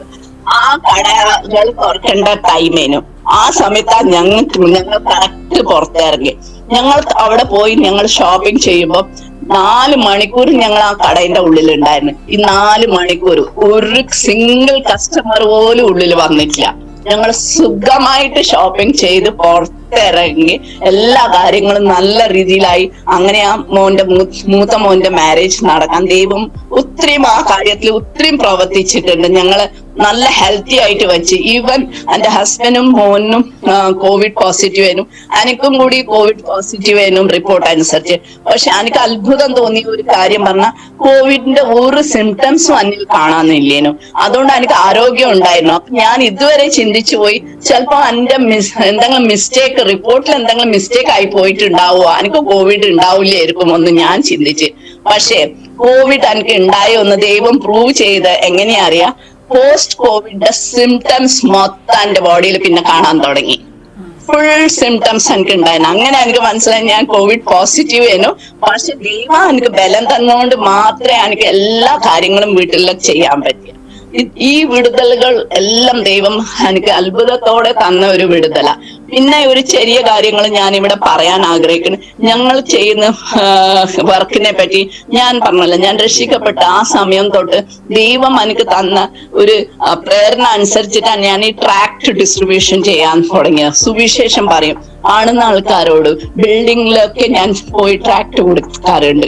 അങ്ങനെ ഒരു രക്ഷയിൽ ഇരുന്നാലും ഒരു വീട്ടില് എന്റെ വീട്ടിൽ ആരെങ്കിലും വന്നാലും ഞാൻ അവരോട് സുവിശേഷം പറയും, ഒരു ട്രാക്ട് കൊടുക്കും. അങ്ങനെ ട്രാക്ട് ഡിസ്ട്രിബ്യൂഷനിലൂടെ ചിലവര് രക്ഷിക്കപ്പെടുകയും വിശ്വാസത്തിൽ വരികയും, അതേപോലെ താല്പര്യപ്പെടുന്ന ആൾക്കാരെ ഞാൻ വീട്ടിൽ വിളിച്ച് അവരെ വചനം പഠിപ്പിച്ച് അങ്ങനെ അവര് രക്ഷിക്കപ്പെട്ട് വിശ്വാസത്തിൽ വന്ന് ആ ചിലവരെ ഇന്ന് കർത്താവിന്റെ വേലയിലും ഒക്കെ ആയി തീർന്നിട്ടുണ്ട്. അതൊക്കെ കാണുമ്പോൾ ഭയങ്കര എനിക്ക് സന്തോഷമായി ആറുണ്ട്. കാരണം ഒരു ആത്മാവിന്റെ രക്ഷയല്ലേ കർത്താവും ആഗ്രഹിക്കുന്നു. എപ്പോഴും ദൈവം ആ ഒരു കാര്യത്തിലെല്ലാം ഞാൻ പലപ്പോഴും എന്റെ പോലെ ഈ ട്രാക്ട് ഡിസ്ട്രിബ്യൂഷൻ ചെയ്യുന്ന ആരെങ്കിലും എന്നെ ഇന്ന് കേൾക്കുന്നുണ്ടെങ്കിൽ അവർക്ക് വേണ്ടിയിട്ട് ഞാൻ പറയാം, ഞാൻ പലപ്പോഴും ക്ഷീണിച്ചു പോയിട്ടുണ്ട് പല കാര്യത്തിൽ. ഈ ട്രാക്ട് ഡിസ്ട്രിബ്യൂഷൻ ചെയ്യുമ്പോൾ നമുക്കറിയാം പലവരും നമ്മളെ നിന്ദിക്കും. നമ്മളുടെ സഭയിലുള്ള ആൾക്കാർ എന്നെ പലപ്പോഴും നമ്മളെ ഡിസ്ക്രൈബ് ചെയ്തെന്ന് വരും. കാരണം ആൾക്കാർ പറയും ഇത് കൊടുത്തിട്ട് ആര് വരാനാവുന്നു, ഇതാരും വായിക്കുന്നില്ല. ഇന്നത്തെ വേൾഡ് പറഞ്ഞാൽ നമ്മളുടെ മൊബൈലാ. ഈ കടലാസ് കഷ്ണം എടുത്തിട്ട് എല്ലാരും ഇങ്ങനെ ചുരുട്ടി കളയുകയല്ലാതെ എന്തോ ഇതിന് ചെയ്തിട്ട് ഒരു പ്രയോജനമില്ല, മണിയില്ല, ഇത് സ്റ്റോപ്പൊക്കെ ഒന്നൊക്കെ പറഞ്ഞ ആൾക്കാരുണ്ട്. പക്ഷെ എന്റെ ജീവിതത്തിലുള്ള അനുഭവത്തിലൂടെ ഞാൻ അത് ശരിക്കും മനസ്സിലാക്കി. ഇതിനെല്ലാം ദൈവം പ്രതിഫലം തരും. ദൈവം ഇന്നല്ലെങ്കിൽ നാളെ അവരെ കൊണ്ടുവരുമെന്ന് എനിക്ക് നല്ലൊരു വിശ്വാസമുണ്ട്. അതേപോലെ ഞാൻ ഈ ട്രാക്സ് കൊടുക്കുന്ന സമയത്ത് എനിക്ക് ചില അനുഭവങ്ങൾ ഉണ്ടായിട്ടുണ്ട്. ട്രാക്ട് എല്ലാം കൊടുത്തിട്ട് ഒരു റെസ്പോൺസ് ഇല്ലാതെ നിൽക്കുമ്പോ ഞാനും ക്ഷീണിച്ചു പോയിട്ടുണ്ട്. ഞാൻ എന്നിട്ട് ദൈവത്തോട് ചോദിച്ചു, കർത്താവേ ഞാൻ ഇത് നിർത്തണം, ഇത് എനിക്ക് വേണ്ടിയിട്ട് ഉള്ളതല്ലേ, ഇനി ഞാൻ സ്റ്റോപ്പ് ചെയ്യട്ടെ, ഒരു റെസ്പോൺസും കിട്ടുന്നില്ലല്ലോ. അപ്പം ദൈവാത്മാവ് എനിക്ക് തന്ന ഒരു വചനമാ എക്ലേഷ്യസ് 11:6 ഇങ്ങനെ ഒരു വചനമുണ്ട്. In the morning sow the seed and in the evening don't withhold your hand, for you know not whether which will prosper, either this or that or both shall be alike. Hindi लिखना है देती, भोर को अपने बीच बो और सांझ को भी अपना हाथ न रोक, क्योंकि तू नहीं जानता कि कौन सफल होगा, यह या वह या दोनों के दोनों अच्छे निकलेंगे. ഒന്ന് ദൈവത്തിന്റെ വചനമുണ്ട്. അപ്പൊ നമ്മളോട് ദൈവം സോ ചെയ്യാനേ പറഞ്ഞിട്ടുള്ളൂ. രക്ഷ യഹോവക്കുള്ളതാ, ദൈവം നോക്കിക്കോളൂ ഏതാ കൊണ്ടുവരണ്ടോന്ന്. ആ ഒരു അനുഭവത്തിൽ വന്ന ഒരു പ്രത്യേക ഒരു ഇൻസിഡൻസ് ഞാനിപ്പോ ഓർക്കുന്നതുകൊണ്ട് ഞാൻ പറയുന്നത്. ഒരു വീട്ടില് ഞാൻ പോയി ട്രാക്ട് കൊടുത്തിട്ട് ഞാൻ വീട്ടിൽ വന്ന് കുറെ നേരം കഴിഞ്ഞേരം ഒരു മനുഷ്യൻ എന്നെ ഫോൺ ചെയ്തിട്ട് എന്നോട് പറയാം, മാഡം എനിക്ക് നിങ്ങളെ ഒന്ന് കാണാൻ പേഴ്സണലി കണ്ട് കുറച്ച് കാര്യങ്ങൾ സംസാരിക്കണമെന്ന്. അപ്പൊ ഞാൻ പറഞ്ഞു എന്തിനാ? അപ്പം പറഞ്ഞു നിങ്ങൾ പ്രാർത്ഥിക്കുന്നല്ലേ, അപ്പം എനിക്ക് അങ്ങനെ ചില വിഷയം ഷെയർ ചെയ്ത് പ്രാർത്ഥിക്കാനുണ്ടോന്ന്. അപ്പൊ ഞാൻ ഓർത്ത് ഞാൻ ഒറ്റക്ക് താമസിക്കാൻ, എനിക്ക് ആ വ്യക്തിയെ ഇവിടെ വിളിക്കാനും പറ്റൂല, നമ്മള് ബുദ്ധിയോടും കൂടി നിൽക്കണല്ലോ. എന്നിട്ട് ഞാൻ പറഞ്ഞു ശരി, ഒരു പാസ്റ്റർ ഉണ്ട് ഞങ്ങളുടെ ആള് ഉപസിച്ച് പ്രാർത്ഥിക്കണം, എന്റെ ആളുടെ വീട്ടിൽ ഞാൻ കൊണ്ടുപോവാ ഒന്ന്. അങ്ങനെ ആ അഡ്രസ് കൊടുത്ത് ആ വ്യക്തി അവിടെ വന്ന് രാവിലെ തൊട്ട് വൈകുന്നേരം വരെ വചനം ഫുൾ കേട്ട് എല്ലാം കേട്ടതിന് ശേഷം ഒരു അക്ഷരം അയാൾ മിണ്ടിയിട്ടില്ല. അത് കഴിഞ്ഞതിന് ശേഷം ഞങ്ങൾ പിരിയാൻ നോക്കുമ്പം അയാൾ ഒരു കാര്യം പറഞ്ഞു, ഈ പാസ്റ്ററോട് പറഞ്ഞു, ഈ സിസ്റ്റർ ഇന്ന് എന്റെ വീട്ടിൽ വന്ന് ഈ ട്രാക്ട് തന്നിട്ടില്ലെങ്കിൽ ഞാൻ സൂസൈഡ് ചെയ്യാനുള്ള എല്ലാ അറേഞ്ച്മെന്റ്സ് ചെയ്ത് വെച്ചിരുന്നു എന്ന്. എന്റെ ഭാര്യയും മക്കളെ ഞാൻ ഡൽഹിയിൽ അയച്ച് ഞാൻ ഇവിടെ സൂസൈഡ് ചെയ്യാൻ വേണ്ടിട്ട് പോയിസൺ മേടിച്ച് വെച്ചിരുന്നു. അന്നേരം ഈ സിസ്റ്റർ എനിക്ക് ഈ ട്രാക്ട് തന്നു. ഇത് വായിച്ചു തരാൻ എന്റെ മനസ്സിന്റെ ഉള്ളിൽ ആ സൂസൈഡ് ചെയ്യേണ്ട എല്ലാ ചിന്തയും മാറിപ്പോയി. ഏതായാലും ഞാൻ അങ്ങനെ ഒരു സ്റ്റെപ്പ് എടുക്കത്തില്ല. ഞാൻ എന്റെ ഭാര്യയും മക്കളെ ഡൽഹിയിൽ അയച്ച് അവരുടെ അടുത്തേക്ക് നാളെ ടിക്കറ്റ് ഞാൻ അങ്ങോട്ട് പോകുമെന്ന് പറഞ്ഞു. എനിക്കറിഞ്ഞൂടാ അയാളെ രക്ഷിക്കപ്പെട്ടുന്നോ ഇല്ലയോ ഒന്നും നമുക്കറിഞ്ഞൂടാ. പക്ഷെ ഒരു മരണത്തിന് തീർച്ചയായിട്ടും ദൈവം ആ വ്യക്തിയെ രക്ഷിച്ചു എന്ന് എനിക്ക് പറയാൻ പറ്റും. അതുകൊണ്ട് ഞാൻ ചിന്തിക്കുന്നത് ഈ ട്രാക്ട് ഡിസ്ട്രിബ്യൂഷൻ നമ്മൾ ചിന്തിക്കുന്ന പോലെയല്ല. ഏതെങ്കിലും ഒരു സമയത്തായിരിക്കും ദൈവം കാര്യങ്ങൾ ചെയ്യുന്നത്. എന്റെ ഉള്ളിലും 7 years മുന്നേ ഇട്ട സീഡാ. 7 years കഴിഞ്ഞേരാ ഞാൻ രക്ഷിക്കപ്പെട്ടത്. 7 years മുന്നേ എന്നോട് സുവിശേഷം ആ ചേച്ചി പറഞ്ഞ് ഉടനെ ഞാൻ രക്ഷിക്കപ്പെടുവോ വിശ്വാസത്തിൽ വന്നിട്ടില്ല. പക്ഷെ ദൈവത്തിന്റെ ഒരു സമയം ഉണ്ടായിരുന്നു. കർത്താവ് വചനത്തിൽ പറയുന്ന പോലെ God makes all things beautiful at his own time. ദൈവത്തിന് ഒരു സമയമുണ്ട്. ആ സമയത്ത് ആ ദൈവം എല്ലാം ഭംഗിയായിട്ട് ചെയ്യും. ഞാനിത് വിശ്വസിക്കുന്നു. ദൈവത്തിന് സ്തോത്രം ചെയ്യുന്ന ഇന്നും ഞാൻ സുവിശേഷം പറയും, ട്രാക്ക് ഡിസ്ട്രിബ്യൂഷൻ ചെയ്യും. നാട്ടിൽ പോയിട്ടും ഞാൻ ദൈവശബ്ദം നേരിട്ട് കേട്ടിട്ട് ഞാൻ രക്ഷിക്കപ്പെട്ട 5 വർഷം കഴിഞ്ഞതിന് ശേഷം ഒരു full new testament more than 50-60 Bible എനിക്ക് ഒരാൾ തന്ന് അത് എടുത്തിട്ട് നാട്ടിൽ പോയി ഞങ്ങൾ പോകുന്ന വീടുകളിലെല്ലാം പ്രാർത്ഥിച്ച് അവർക്ക് ബൈബിൾ കൊടുത്തു. എന്നെ കൊണ്ട് ചെയ്യാൻ പറ്റുന്ന മാക്സിമം എന്നാ ചെയ്യാൻ പറ്റുന്ന അതൊക്കെ ചെയ്തുകൊണ്ട് വരുന്നുണ്ട്. ദൈവം പ്രവർത്തിക്കട്ടെ. ഞങ്ങളുടെ കുഞ്ഞുങ്ങളെ ഓർത്ത് നിങ്ങൾ പ്രാർത്ഥിക്കണം. 2 ആൺമക്കളും കല്യാണം കഴിഞ്ഞ് ഡോംബിലി അവര് ദൈവത്തെ അറിയേണ്ട പോലെ ഒന്നും കൂടി അറിഞ്ഞ് അവര് വിശ്വാസത്തിൽ വരാനുണ്ട്. അവർക്ക് വേണ്ടി തീർച്ചയായിട്ടും നിങ്ങൾ പ്രാർത്ഥിക്കണം. ഇത്രയും പറഞ്ഞ് ഞാൻ എന്റെ സാക്ഷ്യം നിർത്താം. ആമേൻ, ആമേൻ. താങ്ക് യു മനല സിസ്റ്ററെ. കർത്താവ് സഹായിക്കട്ടെ. കുടുംബത്തിൽ നിന്ന് ആരെങ്കിലും രക്ഷയുടെ അനുഭവത്തിലേക്ക് കടന്നു വന്നിട്ടുണ്ടോ? ആരെങ്കിലും റിലേറ്റീവ്? എന്റെ രഘുട്ടന്റെ മമ്മി, അത് ഞാൻ സമയം ആയി വിചാരിച്ചാൽ പറഞ്ഞു. രഘുട്ടന്റെ മമ്മി ഞങ്ങളുടെ കൂടെ താമസിക്കാൻ വന്നിരുന്നു. അങ്ങനെ താമസിക്കാൻ വന്ന സമയത്ത് ഞങ്ങൾ വിശ്വാസത്തിൽ വന്ന ഒരു സമയമായിരുന്നു. മമ്മിക്ക് ഇവിടെ മമ്മി പറഞ്ഞ വളരെ ഭക്തിയില്ല. ഹസ്ബൻഡ് എത്തിസ്റ്റ് ആണെങ്കിലും കൂടി അമ്മ ഭയങ്കര ഭക്തിയുള്ള ആളേനു. രാവിലെ തന്നെ ഞാൻ നോട്ട് ചെയ്തിട്ടുണ്ട്, അവരുടെ വീട്ടില് രാവിലെ തന്നെ അമ്മ എഴുന്നേറ്റിട്ട് എല്ലാം വിളക്ക് കത്തിക്കുകയും എല്ലാം ചെയ്തോണ്ട് നിന്ന അമ്മ ഞങ്ങൾ രക്ഷിക്കപ്പെട്ട സമയത്ത് ഞങ്ങൾ അമ്മേനെ ഇവിടെ കൂട്ടിക്കൊണ്ട്, നമുക്ക് സുഖമില്ലാത്തോണ്ട് അങ്ങനെ അമ്മേനെ നോക്കാനായിട്ട് ഇവിടെ കൊണ്ടുവരുന്ന സമയത്ത് ഞങ്ങൾ ഇവിടെ ഒന്നും ചെയ്യുന്നില്ല അമ്മ കണ്ട്. അത് കണ്ടേരം ഞാൻ മമ്മിയോട് ഇങ്ങനെ കുറച്ച് കാര്യങ്ങൾ പറഞ്ഞു. അമ്മയോട് പറഞ്ഞ യേശുവോട് മമ്മി പ്രാർത്ഥിക്കുക, ഇരുന്നിട്ട് ബെഡ്റൂമില് ഇരുന്നിട്ട് മമ്മി യേശുവോട് പ്രാർത്ഥിക്കുക, യേശുവ സത്യദൈവം എല്ലാം പറഞ്ഞു കൊടുത്തേരം. അമ്മ അതൊക്കെ കേട്ട് അങ്ങനെ അമ്മ സ്ലോലി ഞങ്ങൾ പറയുന്നു. രുഗട്ടന്റെ മമ്മി ഞങ്ങളുടെ കൂടെ കുറച്ച് നാളുണ്ടായിരുന്നു. ഞങ്ങളെ നാട്ടിൽ നിന്ന് മമ്മീനെ കൊണ്ടുവന്നിരുന്നു. അപ്പം മമ്മിയെ കുറിച്ച് എനിക്കൊരു ബേർഡൻ ഉണ്ടായിരുന്നു. രുഗട്ടന്റെ മമ്മിയെ കുറിച്ച് ദൈവം തന്ന ഒരു ബേർഡനേനും. അപ്പം അങ്ങനെ മമ്മീനെ നാട്ടിൽ നിന്ന് ഞങ്ങളെ കൊണ്ടുവന്ന് മമ്മിയോട് ഞങ്ങളെ സുവിശേഷം പറയുകയും യേശുവിനെ പറ്റി പറയുകയൊക്കെ ചെയ്ത്. ഞങ്ങളുടെ മമ്മി പറഞ്ഞാൽ രഘുട്ടൻ ആർട്ടിസ്റ്റ് ആണെങ്കിലും കൂടി രഘുട്ടന്റെ മമ്മി വളരെ ഭക്തിയുള്ള ഒരു അമ്മേനും. ചെറിയ പ്രായം തൊട്ട് തന്നെ അവരെന്നെ ആ വിളക്കൊക്കെ കത്തിക്കുകയും 4 മണിക്ക് രാവിലെ എണീക്കുകയും വിളക്ക് കത്തിക്കലും. അങ്ങനെ ഞാൻ കല്യാണം കഴിഞ്ഞവരെ തൊട്ട് ഞാൻ കണ്ടതാ നാട്ടിൽ പോയവരെല്ലാം അവർ വളരെ ഏർലി മോർണിംഗ് എണീറ്റിട്ട് വിളക്ക് കത്തിക്കുകയും തൂവുകയും ഒക്കെ ചെയ്യുന്നുണ്ടായിരുന്നു. അപ്പൊ അങ്ങനെയുള്ള മമ്മി ഞങ്ങളുടെ അടുത്ത് ഞങ്ങൾ കൊണ്ടുവരുന്നേരം ഞങ്ങൾ മമ്മിയോട് സത്യദൈവത്തെ പറ്റി പറയുകയും കാര്യങ്ങളെല്ലാം മനസ്സിലാക്കി കൊടുക്കുകയും ഒക്കെ ചെയ്തിരുന്നു. മമ്മി രഘുട്ടന്റെ മമ്മി പ്രത്യേകം പറഞ്ഞാൽ അക്ഷരാഭ്യാസം ഒന്നും അമ്മക്ക് ഉണ്ടായിട്ടില്ല. സ്കൂളിലൊന്നും അമ്മ പോയിട്ടുണ്ടായിട്ടില്ല. അതുകൊണ്ട് ബൈബിള് വായിക്കാനോ എടുക്കാനോ ഒന്നും അറിയാത്തതുകൊണ്ട് ഞങ്ങൾ ഓരലി മമ്മിക്ക് എപ്പോഴും കാര്യങ്ങൾ പറഞ്ഞ് മനസ്സിലാക്കി കൊടുക്കാറുണ്ടായിരുന്നു. ഇടയ്ക്ക് ഞങ്ങൾ ചർച്ചിൽ പോകുമ്പോ മമ്മീനെ അങ്ങനെ കൂട്ടിക്കൊണ്ടു ഒക്കെ ചെയ്ത് പാസ്റ്റർമാർ അമ്മ വീട്ടിൽ വരികയും അമ്മക്ക് വേണ്ടി പ്രാർത്ഥിക്കുകയും അങ്ങനെയൊക്കെ തുടർന്നുകൊണ്ട് കുറച്ച് നാളുകൾ അങ്ങനെ കഴിഞ്ഞുതരാം. അമ്മ ഇതിൽ വിശ്വസിക്കാൻ തുടങ്ങി. പിന്നെ അമ്മ സ്വയം കുളിച്ച് റെഡിയായി അമ്മേന്റെ ആ റൂമിൽ തന്നെ ഇരുന്ന് ഞങ്ങളുടെ ബെഡ്റൂമിൽ ഇരുന്ന് മമ്മി പ്രാർത്ഥിക്കാൻ തുടങ്ങി. ഞങ്ങൾ പറഞ്ഞു കൊടുത്ത പോലെ യേശുവോട് അമ്മ പ്രാർത്ഥിക്കാൻ തുടങ്ങി, കാര്യങ്ങൾ പറയാൻ തുടങ്ങി. അങ്ങനെ ആയിരിക്കുമ്പം അമ്മ ഒരു ദിവസം പെട്ടെന്ന് ദൈവശബ്ദം കേൾക്കുന്നത്.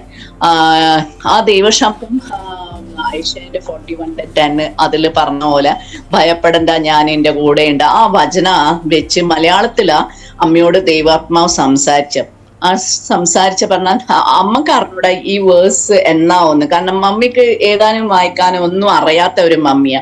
അപ്പൊ മമ്മിക്ക് ഇത് ബൈബിളിന്റെ വേർഡ്സ് ഒന്നും അറിഞ്ഞൂടാ. പക്ഷെ മമ്മി ഉടനെ കഴിഞ്ഞിട്ട് ഈ വിഷം കാണുകയും ശബ്ദം കേൾക്കുകയും ഒക്കെ ഒരു വെളിച്ചമൊക്കെ അമ്മ കണ്ട്. അങ്ങനെ മമ്മി എന്നെ വിളിച്ചിട്ട് പറഞ്ഞു, മോളെ ഞാനൊരു പുരുഷന്റെ ശബ്ദം കേട്ടോ. വളരെ ക്ലിയർ ആയിട്ട് 3 പ്രാവശ്യം ഒരു ശബ്ദം കേട്ട് അതിങ്ങനെ ഒരു കാറ്റത്തെ ആ ശബ്ദം ഞാൻ ചെവിയിൽ വളരെ ക്ലിയർ ആയിട്ട് കേട്ട് ഒരു പുരുഷന്റെ ശബ്ദമായിരുന്നു ഒന്ന്. അപ്പൊ ഞാൻ മമ്മിയോട് ചോദിച്ചു എന്നായിരുന്നു അത്. അപ്പൊ മമ്മി ഈ വചന പറഞ്ഞ എങ്ങനെ ഒരാൾ എന്നോട് പറയാ മോളെ ഒന്ന്. ഞാൻ ഇന്നെ വിളിക്കണമെന്ന് വിചാരിച്ചു, പക്ഷെ എനിക്ക് കണ്ണ് തുറക്കാൻ പറ്റില്ല. അത്രയും പ്രകാശേന ഈ മുറിന്റെ ഉള്ളില് ഒന്ന്. ഇനി ഇന്നോട് ഞാൻ ചിലത് ഈ കേട്ട ശബ്ദത്തെ പറ്റി പറയാൻ ആഗ്രഹിച്ചു, അന്നേരം തന്നെ വിളിക്കാൻ ആഗ്രഹിച്ചു, പക്ഷെ എനിക്ക് കണ്ണ് തുറക്കാൻ പറ്റുന്നില്ല. അത്രയും ഭയങ്കരമായിട്ടുള്ള പ്രകാശേന എന്ന് പറഞ്ഞു. അപ്പൊ ഞാൻ വളരെ ഇത് കേട്ട് ഭയങ്കര ഏറ്റവും അധികം എനിക്ക് ഞാൻ സന്തോഷിച്ച്, വളരെ എനിക്ക് സന്തോഷം ഉണ്ടായി. കാരണം എനിക്കറിയാം ഇത് ദൈവശബ്ദം അമ്മ കേട്ടോന്ന്, ബൈബിളിന്റെ വേർഡ്സ് ഒന്ന്. പക്ഷെ എനിക്ക് ആ ബൈബിൾ എടുത്തിട്ട് മമ്മിക്ക് മലയാളത്തിൽ വായിച്ചു കൊടുക്കാൻ അറിഞ്ഞൂടേനു. കാരണം മലയാളം എനിക്ക് വായിക്കാൻ അറിയാത്തതുകൊണ്ട് എനിക്കത് പറ്റിയിട്ടില്ല. പിന്നെ രഘുവേട്ടന് വരാനായിട്ട് ഞാൻ കാത്തിരുന്നു. രഘുവേട്ടൻ വന്നതിന് ശേഷം ഞാൻ ബൈബിൾ ആ വാക്യം എടുത്ത് രഘുവേട്ടനെ കൊണ്ട് വായിപ്പിച്ച് കേൾപ്പിച്ച്. അങ്ങനെ അമ്മക്ക് മനസ്സിലായി ഇത് ബൈബിളിലെ വാക്യം. അപ്പൊ ഞാൻ പറഞ്ഞു, നോക്ക് മമ്മി, ഇത് ബൈബിൾ സത്യമെന്ന് തെളിയിക്കാൻ വേണ്ടിയിട്ടാണ് ഞാൻ ബൈബിളിന്റെ ആ വാക്യം വായിപ്പിച്ച്. അപ്പം കർത്താവ് സത്യ, വചനം സത്യമെന്ന് ഞാൻ മമ്മിക്ക് മനസ്സിലാക്കി കൊടുത്ത്. അന്ന് തൊട്ട് അമ്മ അധികമായിട്ട് ദൈവത്തോട് പ്രാർത്ഥിക്കാൻ തുടങ്ങി. ഒരു വലിയ ദാഹം അമ്മന്റെ ഉള്ളിൽ വന്ന് ആ പ്രാർത്ഥിക്കുന്ന സമയത്ത് എല്ലാം പല ദർശനങ്ങൾ പിന്നെ അമ്മ കാണാൻ തുടങ്ങി. പ്രാർത്ഥിക്കുമ്പോ എല്ലാം ഞങ്ങളുടെ ഭവനത്തിൽ നടക്കാൻ പോകുന്ന കാര്യങ്ങൾ അമ്മ ഞങ്ങളോട് പറയാൻ തുടങ്ങി. ഇങ്ങനെ ഞാൻ പ്രാർത്ഥിക്കുമ്പോ ഇന്നേ ദർശനം കണ്ട്. ഒരു ദിവസം അമ്മ ദർശനം കാണുന്ന വെള്ളത്തില്, കർത്താവ് ഇങ്ങനെ വെള്ളത്തിൽ നടന്ന് വരുന്ന ആയിട്ടുള്ള ഒരു കാഴ്ച. അപ്പൊ അമ്മ പറയണേ, ഞാനും മമ്മിയോട് ചോദിച്ചാലും മമ്മി പറഞ്ഞു, ഇങ്ങനെ ഇത്ര വലിയ ഒരു മുടിയ, ഒരു ഗൗൺ, വൈറ്റ് ഗൗൺ ഇട്ട് മോളെ, ഒരു പുരുഷനാ. പക്ഷെ ആ മുഖത്തിന്റെ ആ ഭയങ്കരമായിട്ടുള്ള പ്രകാശം വരുന്നോണ്ട് മുഖം ക്ലിയർ അല്ല, പക്ഷെ ഞാൻ ഒരു പുരുഷന്റെ രൂപ കാണുന്നു, വെള്ളത്തിൽ നിന്ന് നടന്നു വരണേ. അപ്പം ഞാൻ ആ കാര്യം അമ്മക്ക് വചനത്തിന് വായിച്ച് കേൾപ്പിച്ച്. അങ്ങനെ അമ്മക്ക് നല്ല വിശ്വാസവും നല്ല ഇത് വന്നു. പിന്നെയൊക്കെ അമ്മ ഭയങ്കരമായിട്ട് പ്രാർത്ഥിക്കാൻ തുടങ്ങിയത്, അമ്മ ദർശനങ്ങൾ കാണാൻ തുടങ്ങി. അങ്ങനെ വളരെ അനുഗ്രഹപ്പെട്ട രീതിയിൽ അമ്മ പോയിക്കൊണ്ട് നിൽക്കുന്ന സമയത്താ രഘുവേട്ടന്റെ സിസ്റ്റർ അവര് വീട്ടിൽ വന്ന് അവര് അറിഞ്ഞ അമ്മ ഇങ്ങനെ വിശ്വസിക്കാനും പ്രാർത്ഥിക്കാനും എല്ലാം തുടങ്ങി. അവർക്ക് അത് ഇഷ്ടപ്പെട്ടിട്ടില്ല. അങ്ങനെ അവര് അമ്മേനെ പിന്നെ ഇവിടെ അധിക നാള് നിർത്തിയിട്ടില്ല, വേഗം നാട്ടിലേക്ക് ഷിഫ്റ്റ് ആക്കി. അങ്ങനെ ആയാലും മമ്മി വായോണ്ട് കർത്താവിനെ ഏറ്റു പറയുകയൊക്കെ ചെയ്തിട്ടുണ്ടെങ്കിലും അമ്മ സ്നാനപ്പെട്ടിട്ടില്ലേ, നമുക്ക് സ്നാനപ്പെടാനുള്ള അവസരം കിട്ടിയിട്ടില്ല. എങ്കിലും ഞാൻ വിശ്വസിക്കുന്നുണ്ട് അമ്മ രക്ഷിക്കപ്പെട്ട് ഇന്ന് ദൈവരാജ്യത്തിലെ അമ്മ ഉള്ള ഒന്ന് ഞാൻ പൂർണ്ണമായിട്ട് നിത്യതയിൽ അമ്മ വിശ്രമിക്കുന്ന ഒന്ന് ഞാൻ വിശ്വസിക്കുന്നുണ്ട്. കാരണം അമ്മ മരിക്കേണ്ട കുറച്ച് വർഷം മുന്നേ ഞാൻ നാട്ടിൽ പോയ സമയത്തും ഞാൻ വിചാരിച്ച അമ്മ എല്ലാം വിശ്വാസം എല്ലാം കളഞ്ഞിട്ടുണ്ട്. കാരണം അമ്മക്ക് അവിടുന്ന് തനിച്ച് ചർച്ചിൽ പോവാനോ അതിനുള്ള ഫ്രീഡമോ ഒന്നും ഇല്ലാത്തതുകൊണ്ട് ഞാൻ വിചാരിച്ച ഈ വിശ്വാസം എല്ലാം കളഞ്ഞിട്ടുണ്ടാവും. പ്രത്യേകിച്ച് അമ്മക്ക് ബൈബിള് പോലും വായിക്കാൻ അറിഞ്ഞൂടാ. പക്ഷെ ഞാൻ പോയാൽ എനിക്ക് എന്നോട് മമ്മി വളരെ രഹസ്യമായിട്ട് എന്നോട് ഈ ഒരു കാര്യം പറഞ്ഞ്, ഞാൻ മോളെ യേശുവില് തന്നെയാ വിശ്വസിക്കുന്നത്. കാരണം ഞാൻ ദൈവശബ്ദം കേട്ടതാ. ഞാൻ ആ വിശ്വാസം കളഞ്ഞിട്ടില്ല. ഞാൻ എൻ്റെ മുറിയിൽ ഇരുന്നിട്ട് തനിച്ച് പ്രാർത്ഥിക്കുകയൊക്കെ ചെയ്യുന്നുണ്ട് യേശുവോട്. എനിക്ക് വേറെ ചർച്ചിലോ അങ്ങനെ എങ്ങും പോകാൻ പറ്റത്തില്ലല്ലോ. പക്ഷെ ഞാൻ എൻ്റെ മുറിന്റെ ഉള്ളിൽ ഇരുന്നിട്ട് യേശുവോട് തന്നെയാ പ്രാർത്ഥിക്കുന്നു. അന്ന് എനിക്ക് ഭയങ്കര സന്തോഷമായി. അമ്മ ആ വിശ്വാസം കളഞ്ഞിട്ടില്ല ഒന്ന്. അതിന്റെ ശേഷം കുറച്ച് കഴിഞ്ഞതിന് ശേഷം മമ്മി അധികം കിടപ്പിലായിട്ടില്ല. കുറച്ച് ദിവസം മാത്രം അങ്ങനെ കിടപ്പിലായി. അങ്ങനെ ദൈവം അമ്മേന് ഞാൻ വിശ്വസിക്കുന്ന സ്നാനപ്പെട്ടിട്ടില്ലെങ്കിലും അമ്മ കർത്താവില് വിശ്വസിച്ച് വായോണ്ട് ഏറ്റു പറഞ്ഞോണ്ട് രക്ഷിക്കപ്പെട്ടോണ്ട് ഇത് അമ്മ നിത്യതയിൽ ഞങ്ങൾക്ക് കാണാൻ അമ്മേന് പറ്റുമെന്നുള്ള നല്ല വിശ്വാസമുണ്ട്. അങ്ങനെ ഞങ്ങളുടെ രഘുവേട്ടന്റെ മമ്മി അങ്ങനെ വിശ്വാസത്തിൽ വന്ന്. പിന്നെ കുടുംബത്തിന് വേറെ ആരും വന്നിട്ടില്ല. പിന്നെ എന്റെ മമ്മിയും ബ്രദറും അവര് വിശ്വാസത്തിൽ വന്ന് സ്നാനപ്പെട്ടിട്ടുണ്ട്. പിന്നെ വന്നത് എല്ലാം പുറത്തുള്ള ആൾക്കാരാ. എന്റെ വളരെ ക്ലോസ് ആയ ഒരു ബ്രാഹ്മിൻ സിസ്റ്റർ, ഹോംകിടി ബ്രാഹ്മിന, അവര് ഞങ്ങളിലൂടെ വിശ്വാസത്തിൽ അവര് വന്ന ഞങ്ങളുടെ ത്രൂ ഫസ്റ്റ് വന്ന വ്യക്തി അവര് ഹസ്ബൻഡ് വൈഫ് രണ്ടുപേരും വിശ്വാസത്തിൽ വന്ന് അവര് ശുശ്രൂഷയിൽ. ആ ബ്രദർ ഇന്ന് നിത്യതയില് വിശ്രമിക്കുന്ന സിസ്റ്റർ ഇന്നും സഭയോടെ ചേർന്ന് ശുശ്രൂഷ ഒക്കെ ചെയ്യുന്നുണ്ട്. ആ സിസ്റ്റർ അങ്ങനെ അതേപോലെ വേറെ ഒരു ബ്രാഹ്മിൻ സിസ്റ്റർ എന്റെ ഫ്രണ്ടും അവളും വിശ്വാസത്തിൽ ഇതേപോലെ വീട്ടിൽ ഞങ്ങൾ വന്ന് അവളോട് ദൈവവചനം എല്ലാം പറഞ്ഞു കൊടുത്ത് അവളുടെ വീട്ടിൽ നിന്ന് ഭയങ്കര എതിരായിരുന്നു. പക്ഷെ അവള് വളരെ ഷോർട്ട് ടൈമേ അവളുടെ ജീവിതത്തിൽ ദൈവം അവൾക്ക് കൊടുത്തിട്ടുള്ളൂ. കാരണം ഒരു ക്യാൻസർ രോഗത്തിൽ അവള് മരിച്ച് ദൈവത്തോട് ചേർക്കപ്പെട്ടു. പക്ഷെ ആ മരിക്കുന്ന സമയം വരെ അവള് വളരെയധികം ദൈവത്തിന് വേണ്ടി പ്രയോജനപ്പെട്ടു. കാരണം ആ ഒരു സ്റ്റേജിലും അവൾ എൻ്റെ അടുത്ത് നിന്ന് ട്രാക്ട് എടുത്ത് ട്രാക്ക് ഡിസ്ട്രിബ്യൂഷൻ ചെയ്യുന്നുണ്ടായിരുന്നു. ആ ഒരു നല്ല ഒരു പ്രത്യാശയോടെ അവള് മരിച്ച. പക്ഷെ എനിക്ക് ഇന്ന് വിശ്വാസമുണ്ട്, അവള് സ്നാനപ്പെടുകയും ചെയ്തിരുന്നു. വളരെ രഹസ്യമായിട്ട് അവള് സ്നാനപ്പെടുകയും ഒക്കെ ചെയ്തു.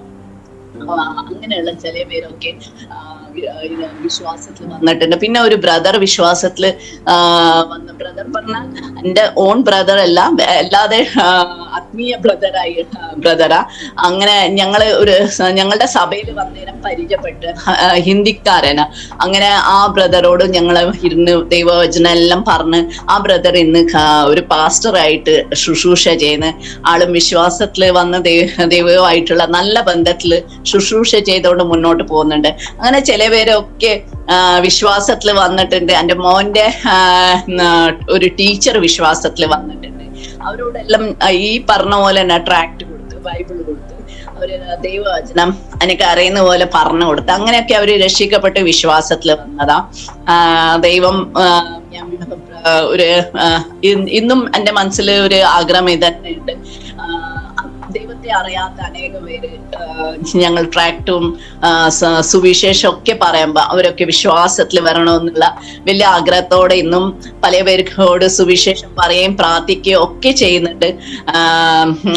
ഞങ്ങളെ ഓർത്തിട്ട് നിങ്ങളെ എല്ലാവരും പ്രാർത്ഥിക്കണം എന്ന് ഇത്രയും പറഞ്ഞ് ഞാൻ എൻ്റെ സാക്ഷ്യം ഇവിടെ നിർത്താൻ ആഗ്രഹിക്കുന്നു. ആമേൻ, ആമേൻ, ആമേൻ. Praise the lord sister. കർത്താവ് സഹായിക്കട്ടെ. ഇത്രത്തോളം കർത്താവ് നിർത്തിയല്ലോ അനേകരോട് സുവിശേഷം പറയാൻ. മഹാരാഷ്ട്രയുടെ പ്രദേശത്ത് അനേക ഹിന്ദിക്കാരോട് സുവിശേഷം പറയാനും മഹാരാഷ്ട്രനോടൊക്കെ കർത്താവിനെ കുറിച്ച് പറയുവാനും ട്രാക്ട് കൊടുക്കാനും ഒക്കെ കർത്താവിൻ്റെ ദാസ്യത ഉപയോഗിച്ചുകൊണ്ടിരിക്കുന്നു. ആയിരിക്കുന്ന ദൈവസഭയ്ക്കും ദേവദാസിയും കുടുംബം ഒരു അനുഗ്രഹമാണെന്ന് എനിക്കറിയാം. ഓക്കെ, കർത്താവ് സഹായിക്കട്ടെ. ദേവദാസി ഒന്ന് പ്രാർത്ഥിച്ചാട്ടെ. ഹല്ലേലൂയ. സ്തോത്രം, സ്തോത്രം. പ്രാർത്ഥിക്കട്ടെ. കർത്താവേ ഹല്ലേലൂയ. നന്ദി ഹൃദയത്തോടെ സ്തുതിക്കണം, മഹത്വപ്പെടുത്തണേ കർത്താവേ ഹല്ലേലൂയ. ഈ നല്ല സമയം കർത്താവേ സാക്ഷ്യം കർത്താവേ ദൈവത്തെ മഹത്വപ്പെടുത്തിയിട്ട് പറയാൻ ദൈവം തന്ന ഈ നല്ല അവസരത്തിനായി സ്തോത്രം ചെയ്യുന്നു കർത്താവേ ഹല്ലേലൂയ. കർത്താവേ ഹല്ലേലൂയ. പല പേര് കർത്താവേ ഹല്ലേലൂയ ഈ സാക്ഷ്യം കർത്താവേ ഹല്ലേലൂയ കേൾക്കുമല്ലോ കർത്താവേ ഹല്ലേലൂയ. അവരുടെ ഹൃദയത്തിൽ കർത്താവേ ഹല്ലേലൂയ വിശ്വാസം ദൈവം കൊടുക്കാനായിട്ട് പ്രാർത്ഥിക്കണേ. അവരുടെ വിശ്വാസം ഒന്നും കൂടി വർദ്ധിക്കട്ടെ കർത്താവേ ഹല്ലേലൂയ. പ്രൈസ് ലോർഡ് കർത്താവേ ഹല്ലേലൂയ. കേൾക്കുന്ന പേര് കർത്താവേ ഹല്ലേലൂയ. പ്രൈസ് ലോർഡ് കർത്താവേ. രോഗത്താൽ ഭാരപ്പെടുന്ന ആരെങ്കിലും ഉണ്ടെങ്കിൽ കർത്താവേ ഹല്ലേലൂയ ഈ സാക്ഷ്യം കേട്ട് കർത്താവേ അവരുടെ ഉള്ളിലും ആ വിശ്വാസം വന്ന് കർത്താവ് അവർക്ക് സൗഖ്യം കൊടുത്ത് കർത്താവേ അവരും രക്ഷിക്കപ്പെടാൻ ഇടയാകട്ടെ കർത്താവേ ഹല്ലേലൂയ. അതേപോലെ കർത്താവേ ഹല്ലേലൂയ. പ്രൈസ് ലോർഡ് കർത്താവേ. ശുശ്രൂഷയിലുള്ള കർത്താവേ അടിയന്റെ പോലെ തന്നെ ചില പേര് കർത്താവേ ട്രാക്സ് ബൈബിള് ഒക്കെ കൊടുക്കുന്നുണ്ടാവുമല്ലോ കർത്താവേ ഹല്ലേലൂയ. അവരെയും കർത്താവേ ഹല്ലേലൂയ ഈ സാക്ഷ്യം കർത്താവേ അവരെയും ബലപ്പെടുത്തട്ടെ കർത്താവേ ഒന്ന് പ്രാർത്ഥിക്കുന്ന കർത്താവേ ഹല്ലേലൂയ. ജോയ്സ് മിനിസ്ട്രിയിൽ കർത്താവേ ഹല്ലേലൂയ. കർത്താവേ ഹല്ലേലൂയ ഈ ഒരു മിനിസ്ട്രി കർത്താവേ ഹല്ലേലൂയ ഒന്നും കൂടി കർത്താവേ ഹല്ലേലൂയ ദൈവരാജ്യത്തിന് വേണ്ടി പ്രയോജനപ്പെടാനും അനേക പേര് കർത്താവേ ഇതിലൂടെ ദൈവത്തെ മഹത്വപ്പെടുത്താനുള്ള അവസരം കർത്താവേ ഹല്ലേലൂയ ദൈവം കർത്താവേ വീണ്ടും കൊടുക്കണോ എന്ന് പ്രാർത്ഥിക്കുന്ന കർത്താവേ ഹല്ലേലൂയ. കർത്താവേ വീണ്ടും കർത്താവിന്റെ കരങ്ങളിലേക്ക് ഏൽപ്പിക്കണേ കർത്താവേ. ഇത്രത്തോളം ദൈവം സഹായിച്ചതിന് സ്തോത്രം ചെയ്യുന്ന കർത്താവേ. തന്ന അവസരത്തിനായി സ്തോത്രം ചെയ്യുന്ന കർത്താവേ. പ്രാർത്ഥന കേട്ടതിന് സ്തോത്രം യേശു കർത്താവിന്റെ നാമത്തിൽ തന്നെ. ആമേൻ, ആമേൻ, ആമേൻ. സിസ്റ്റർ കർത്താവ് സഹായിക്കട്ടെ. Okay, God bless you.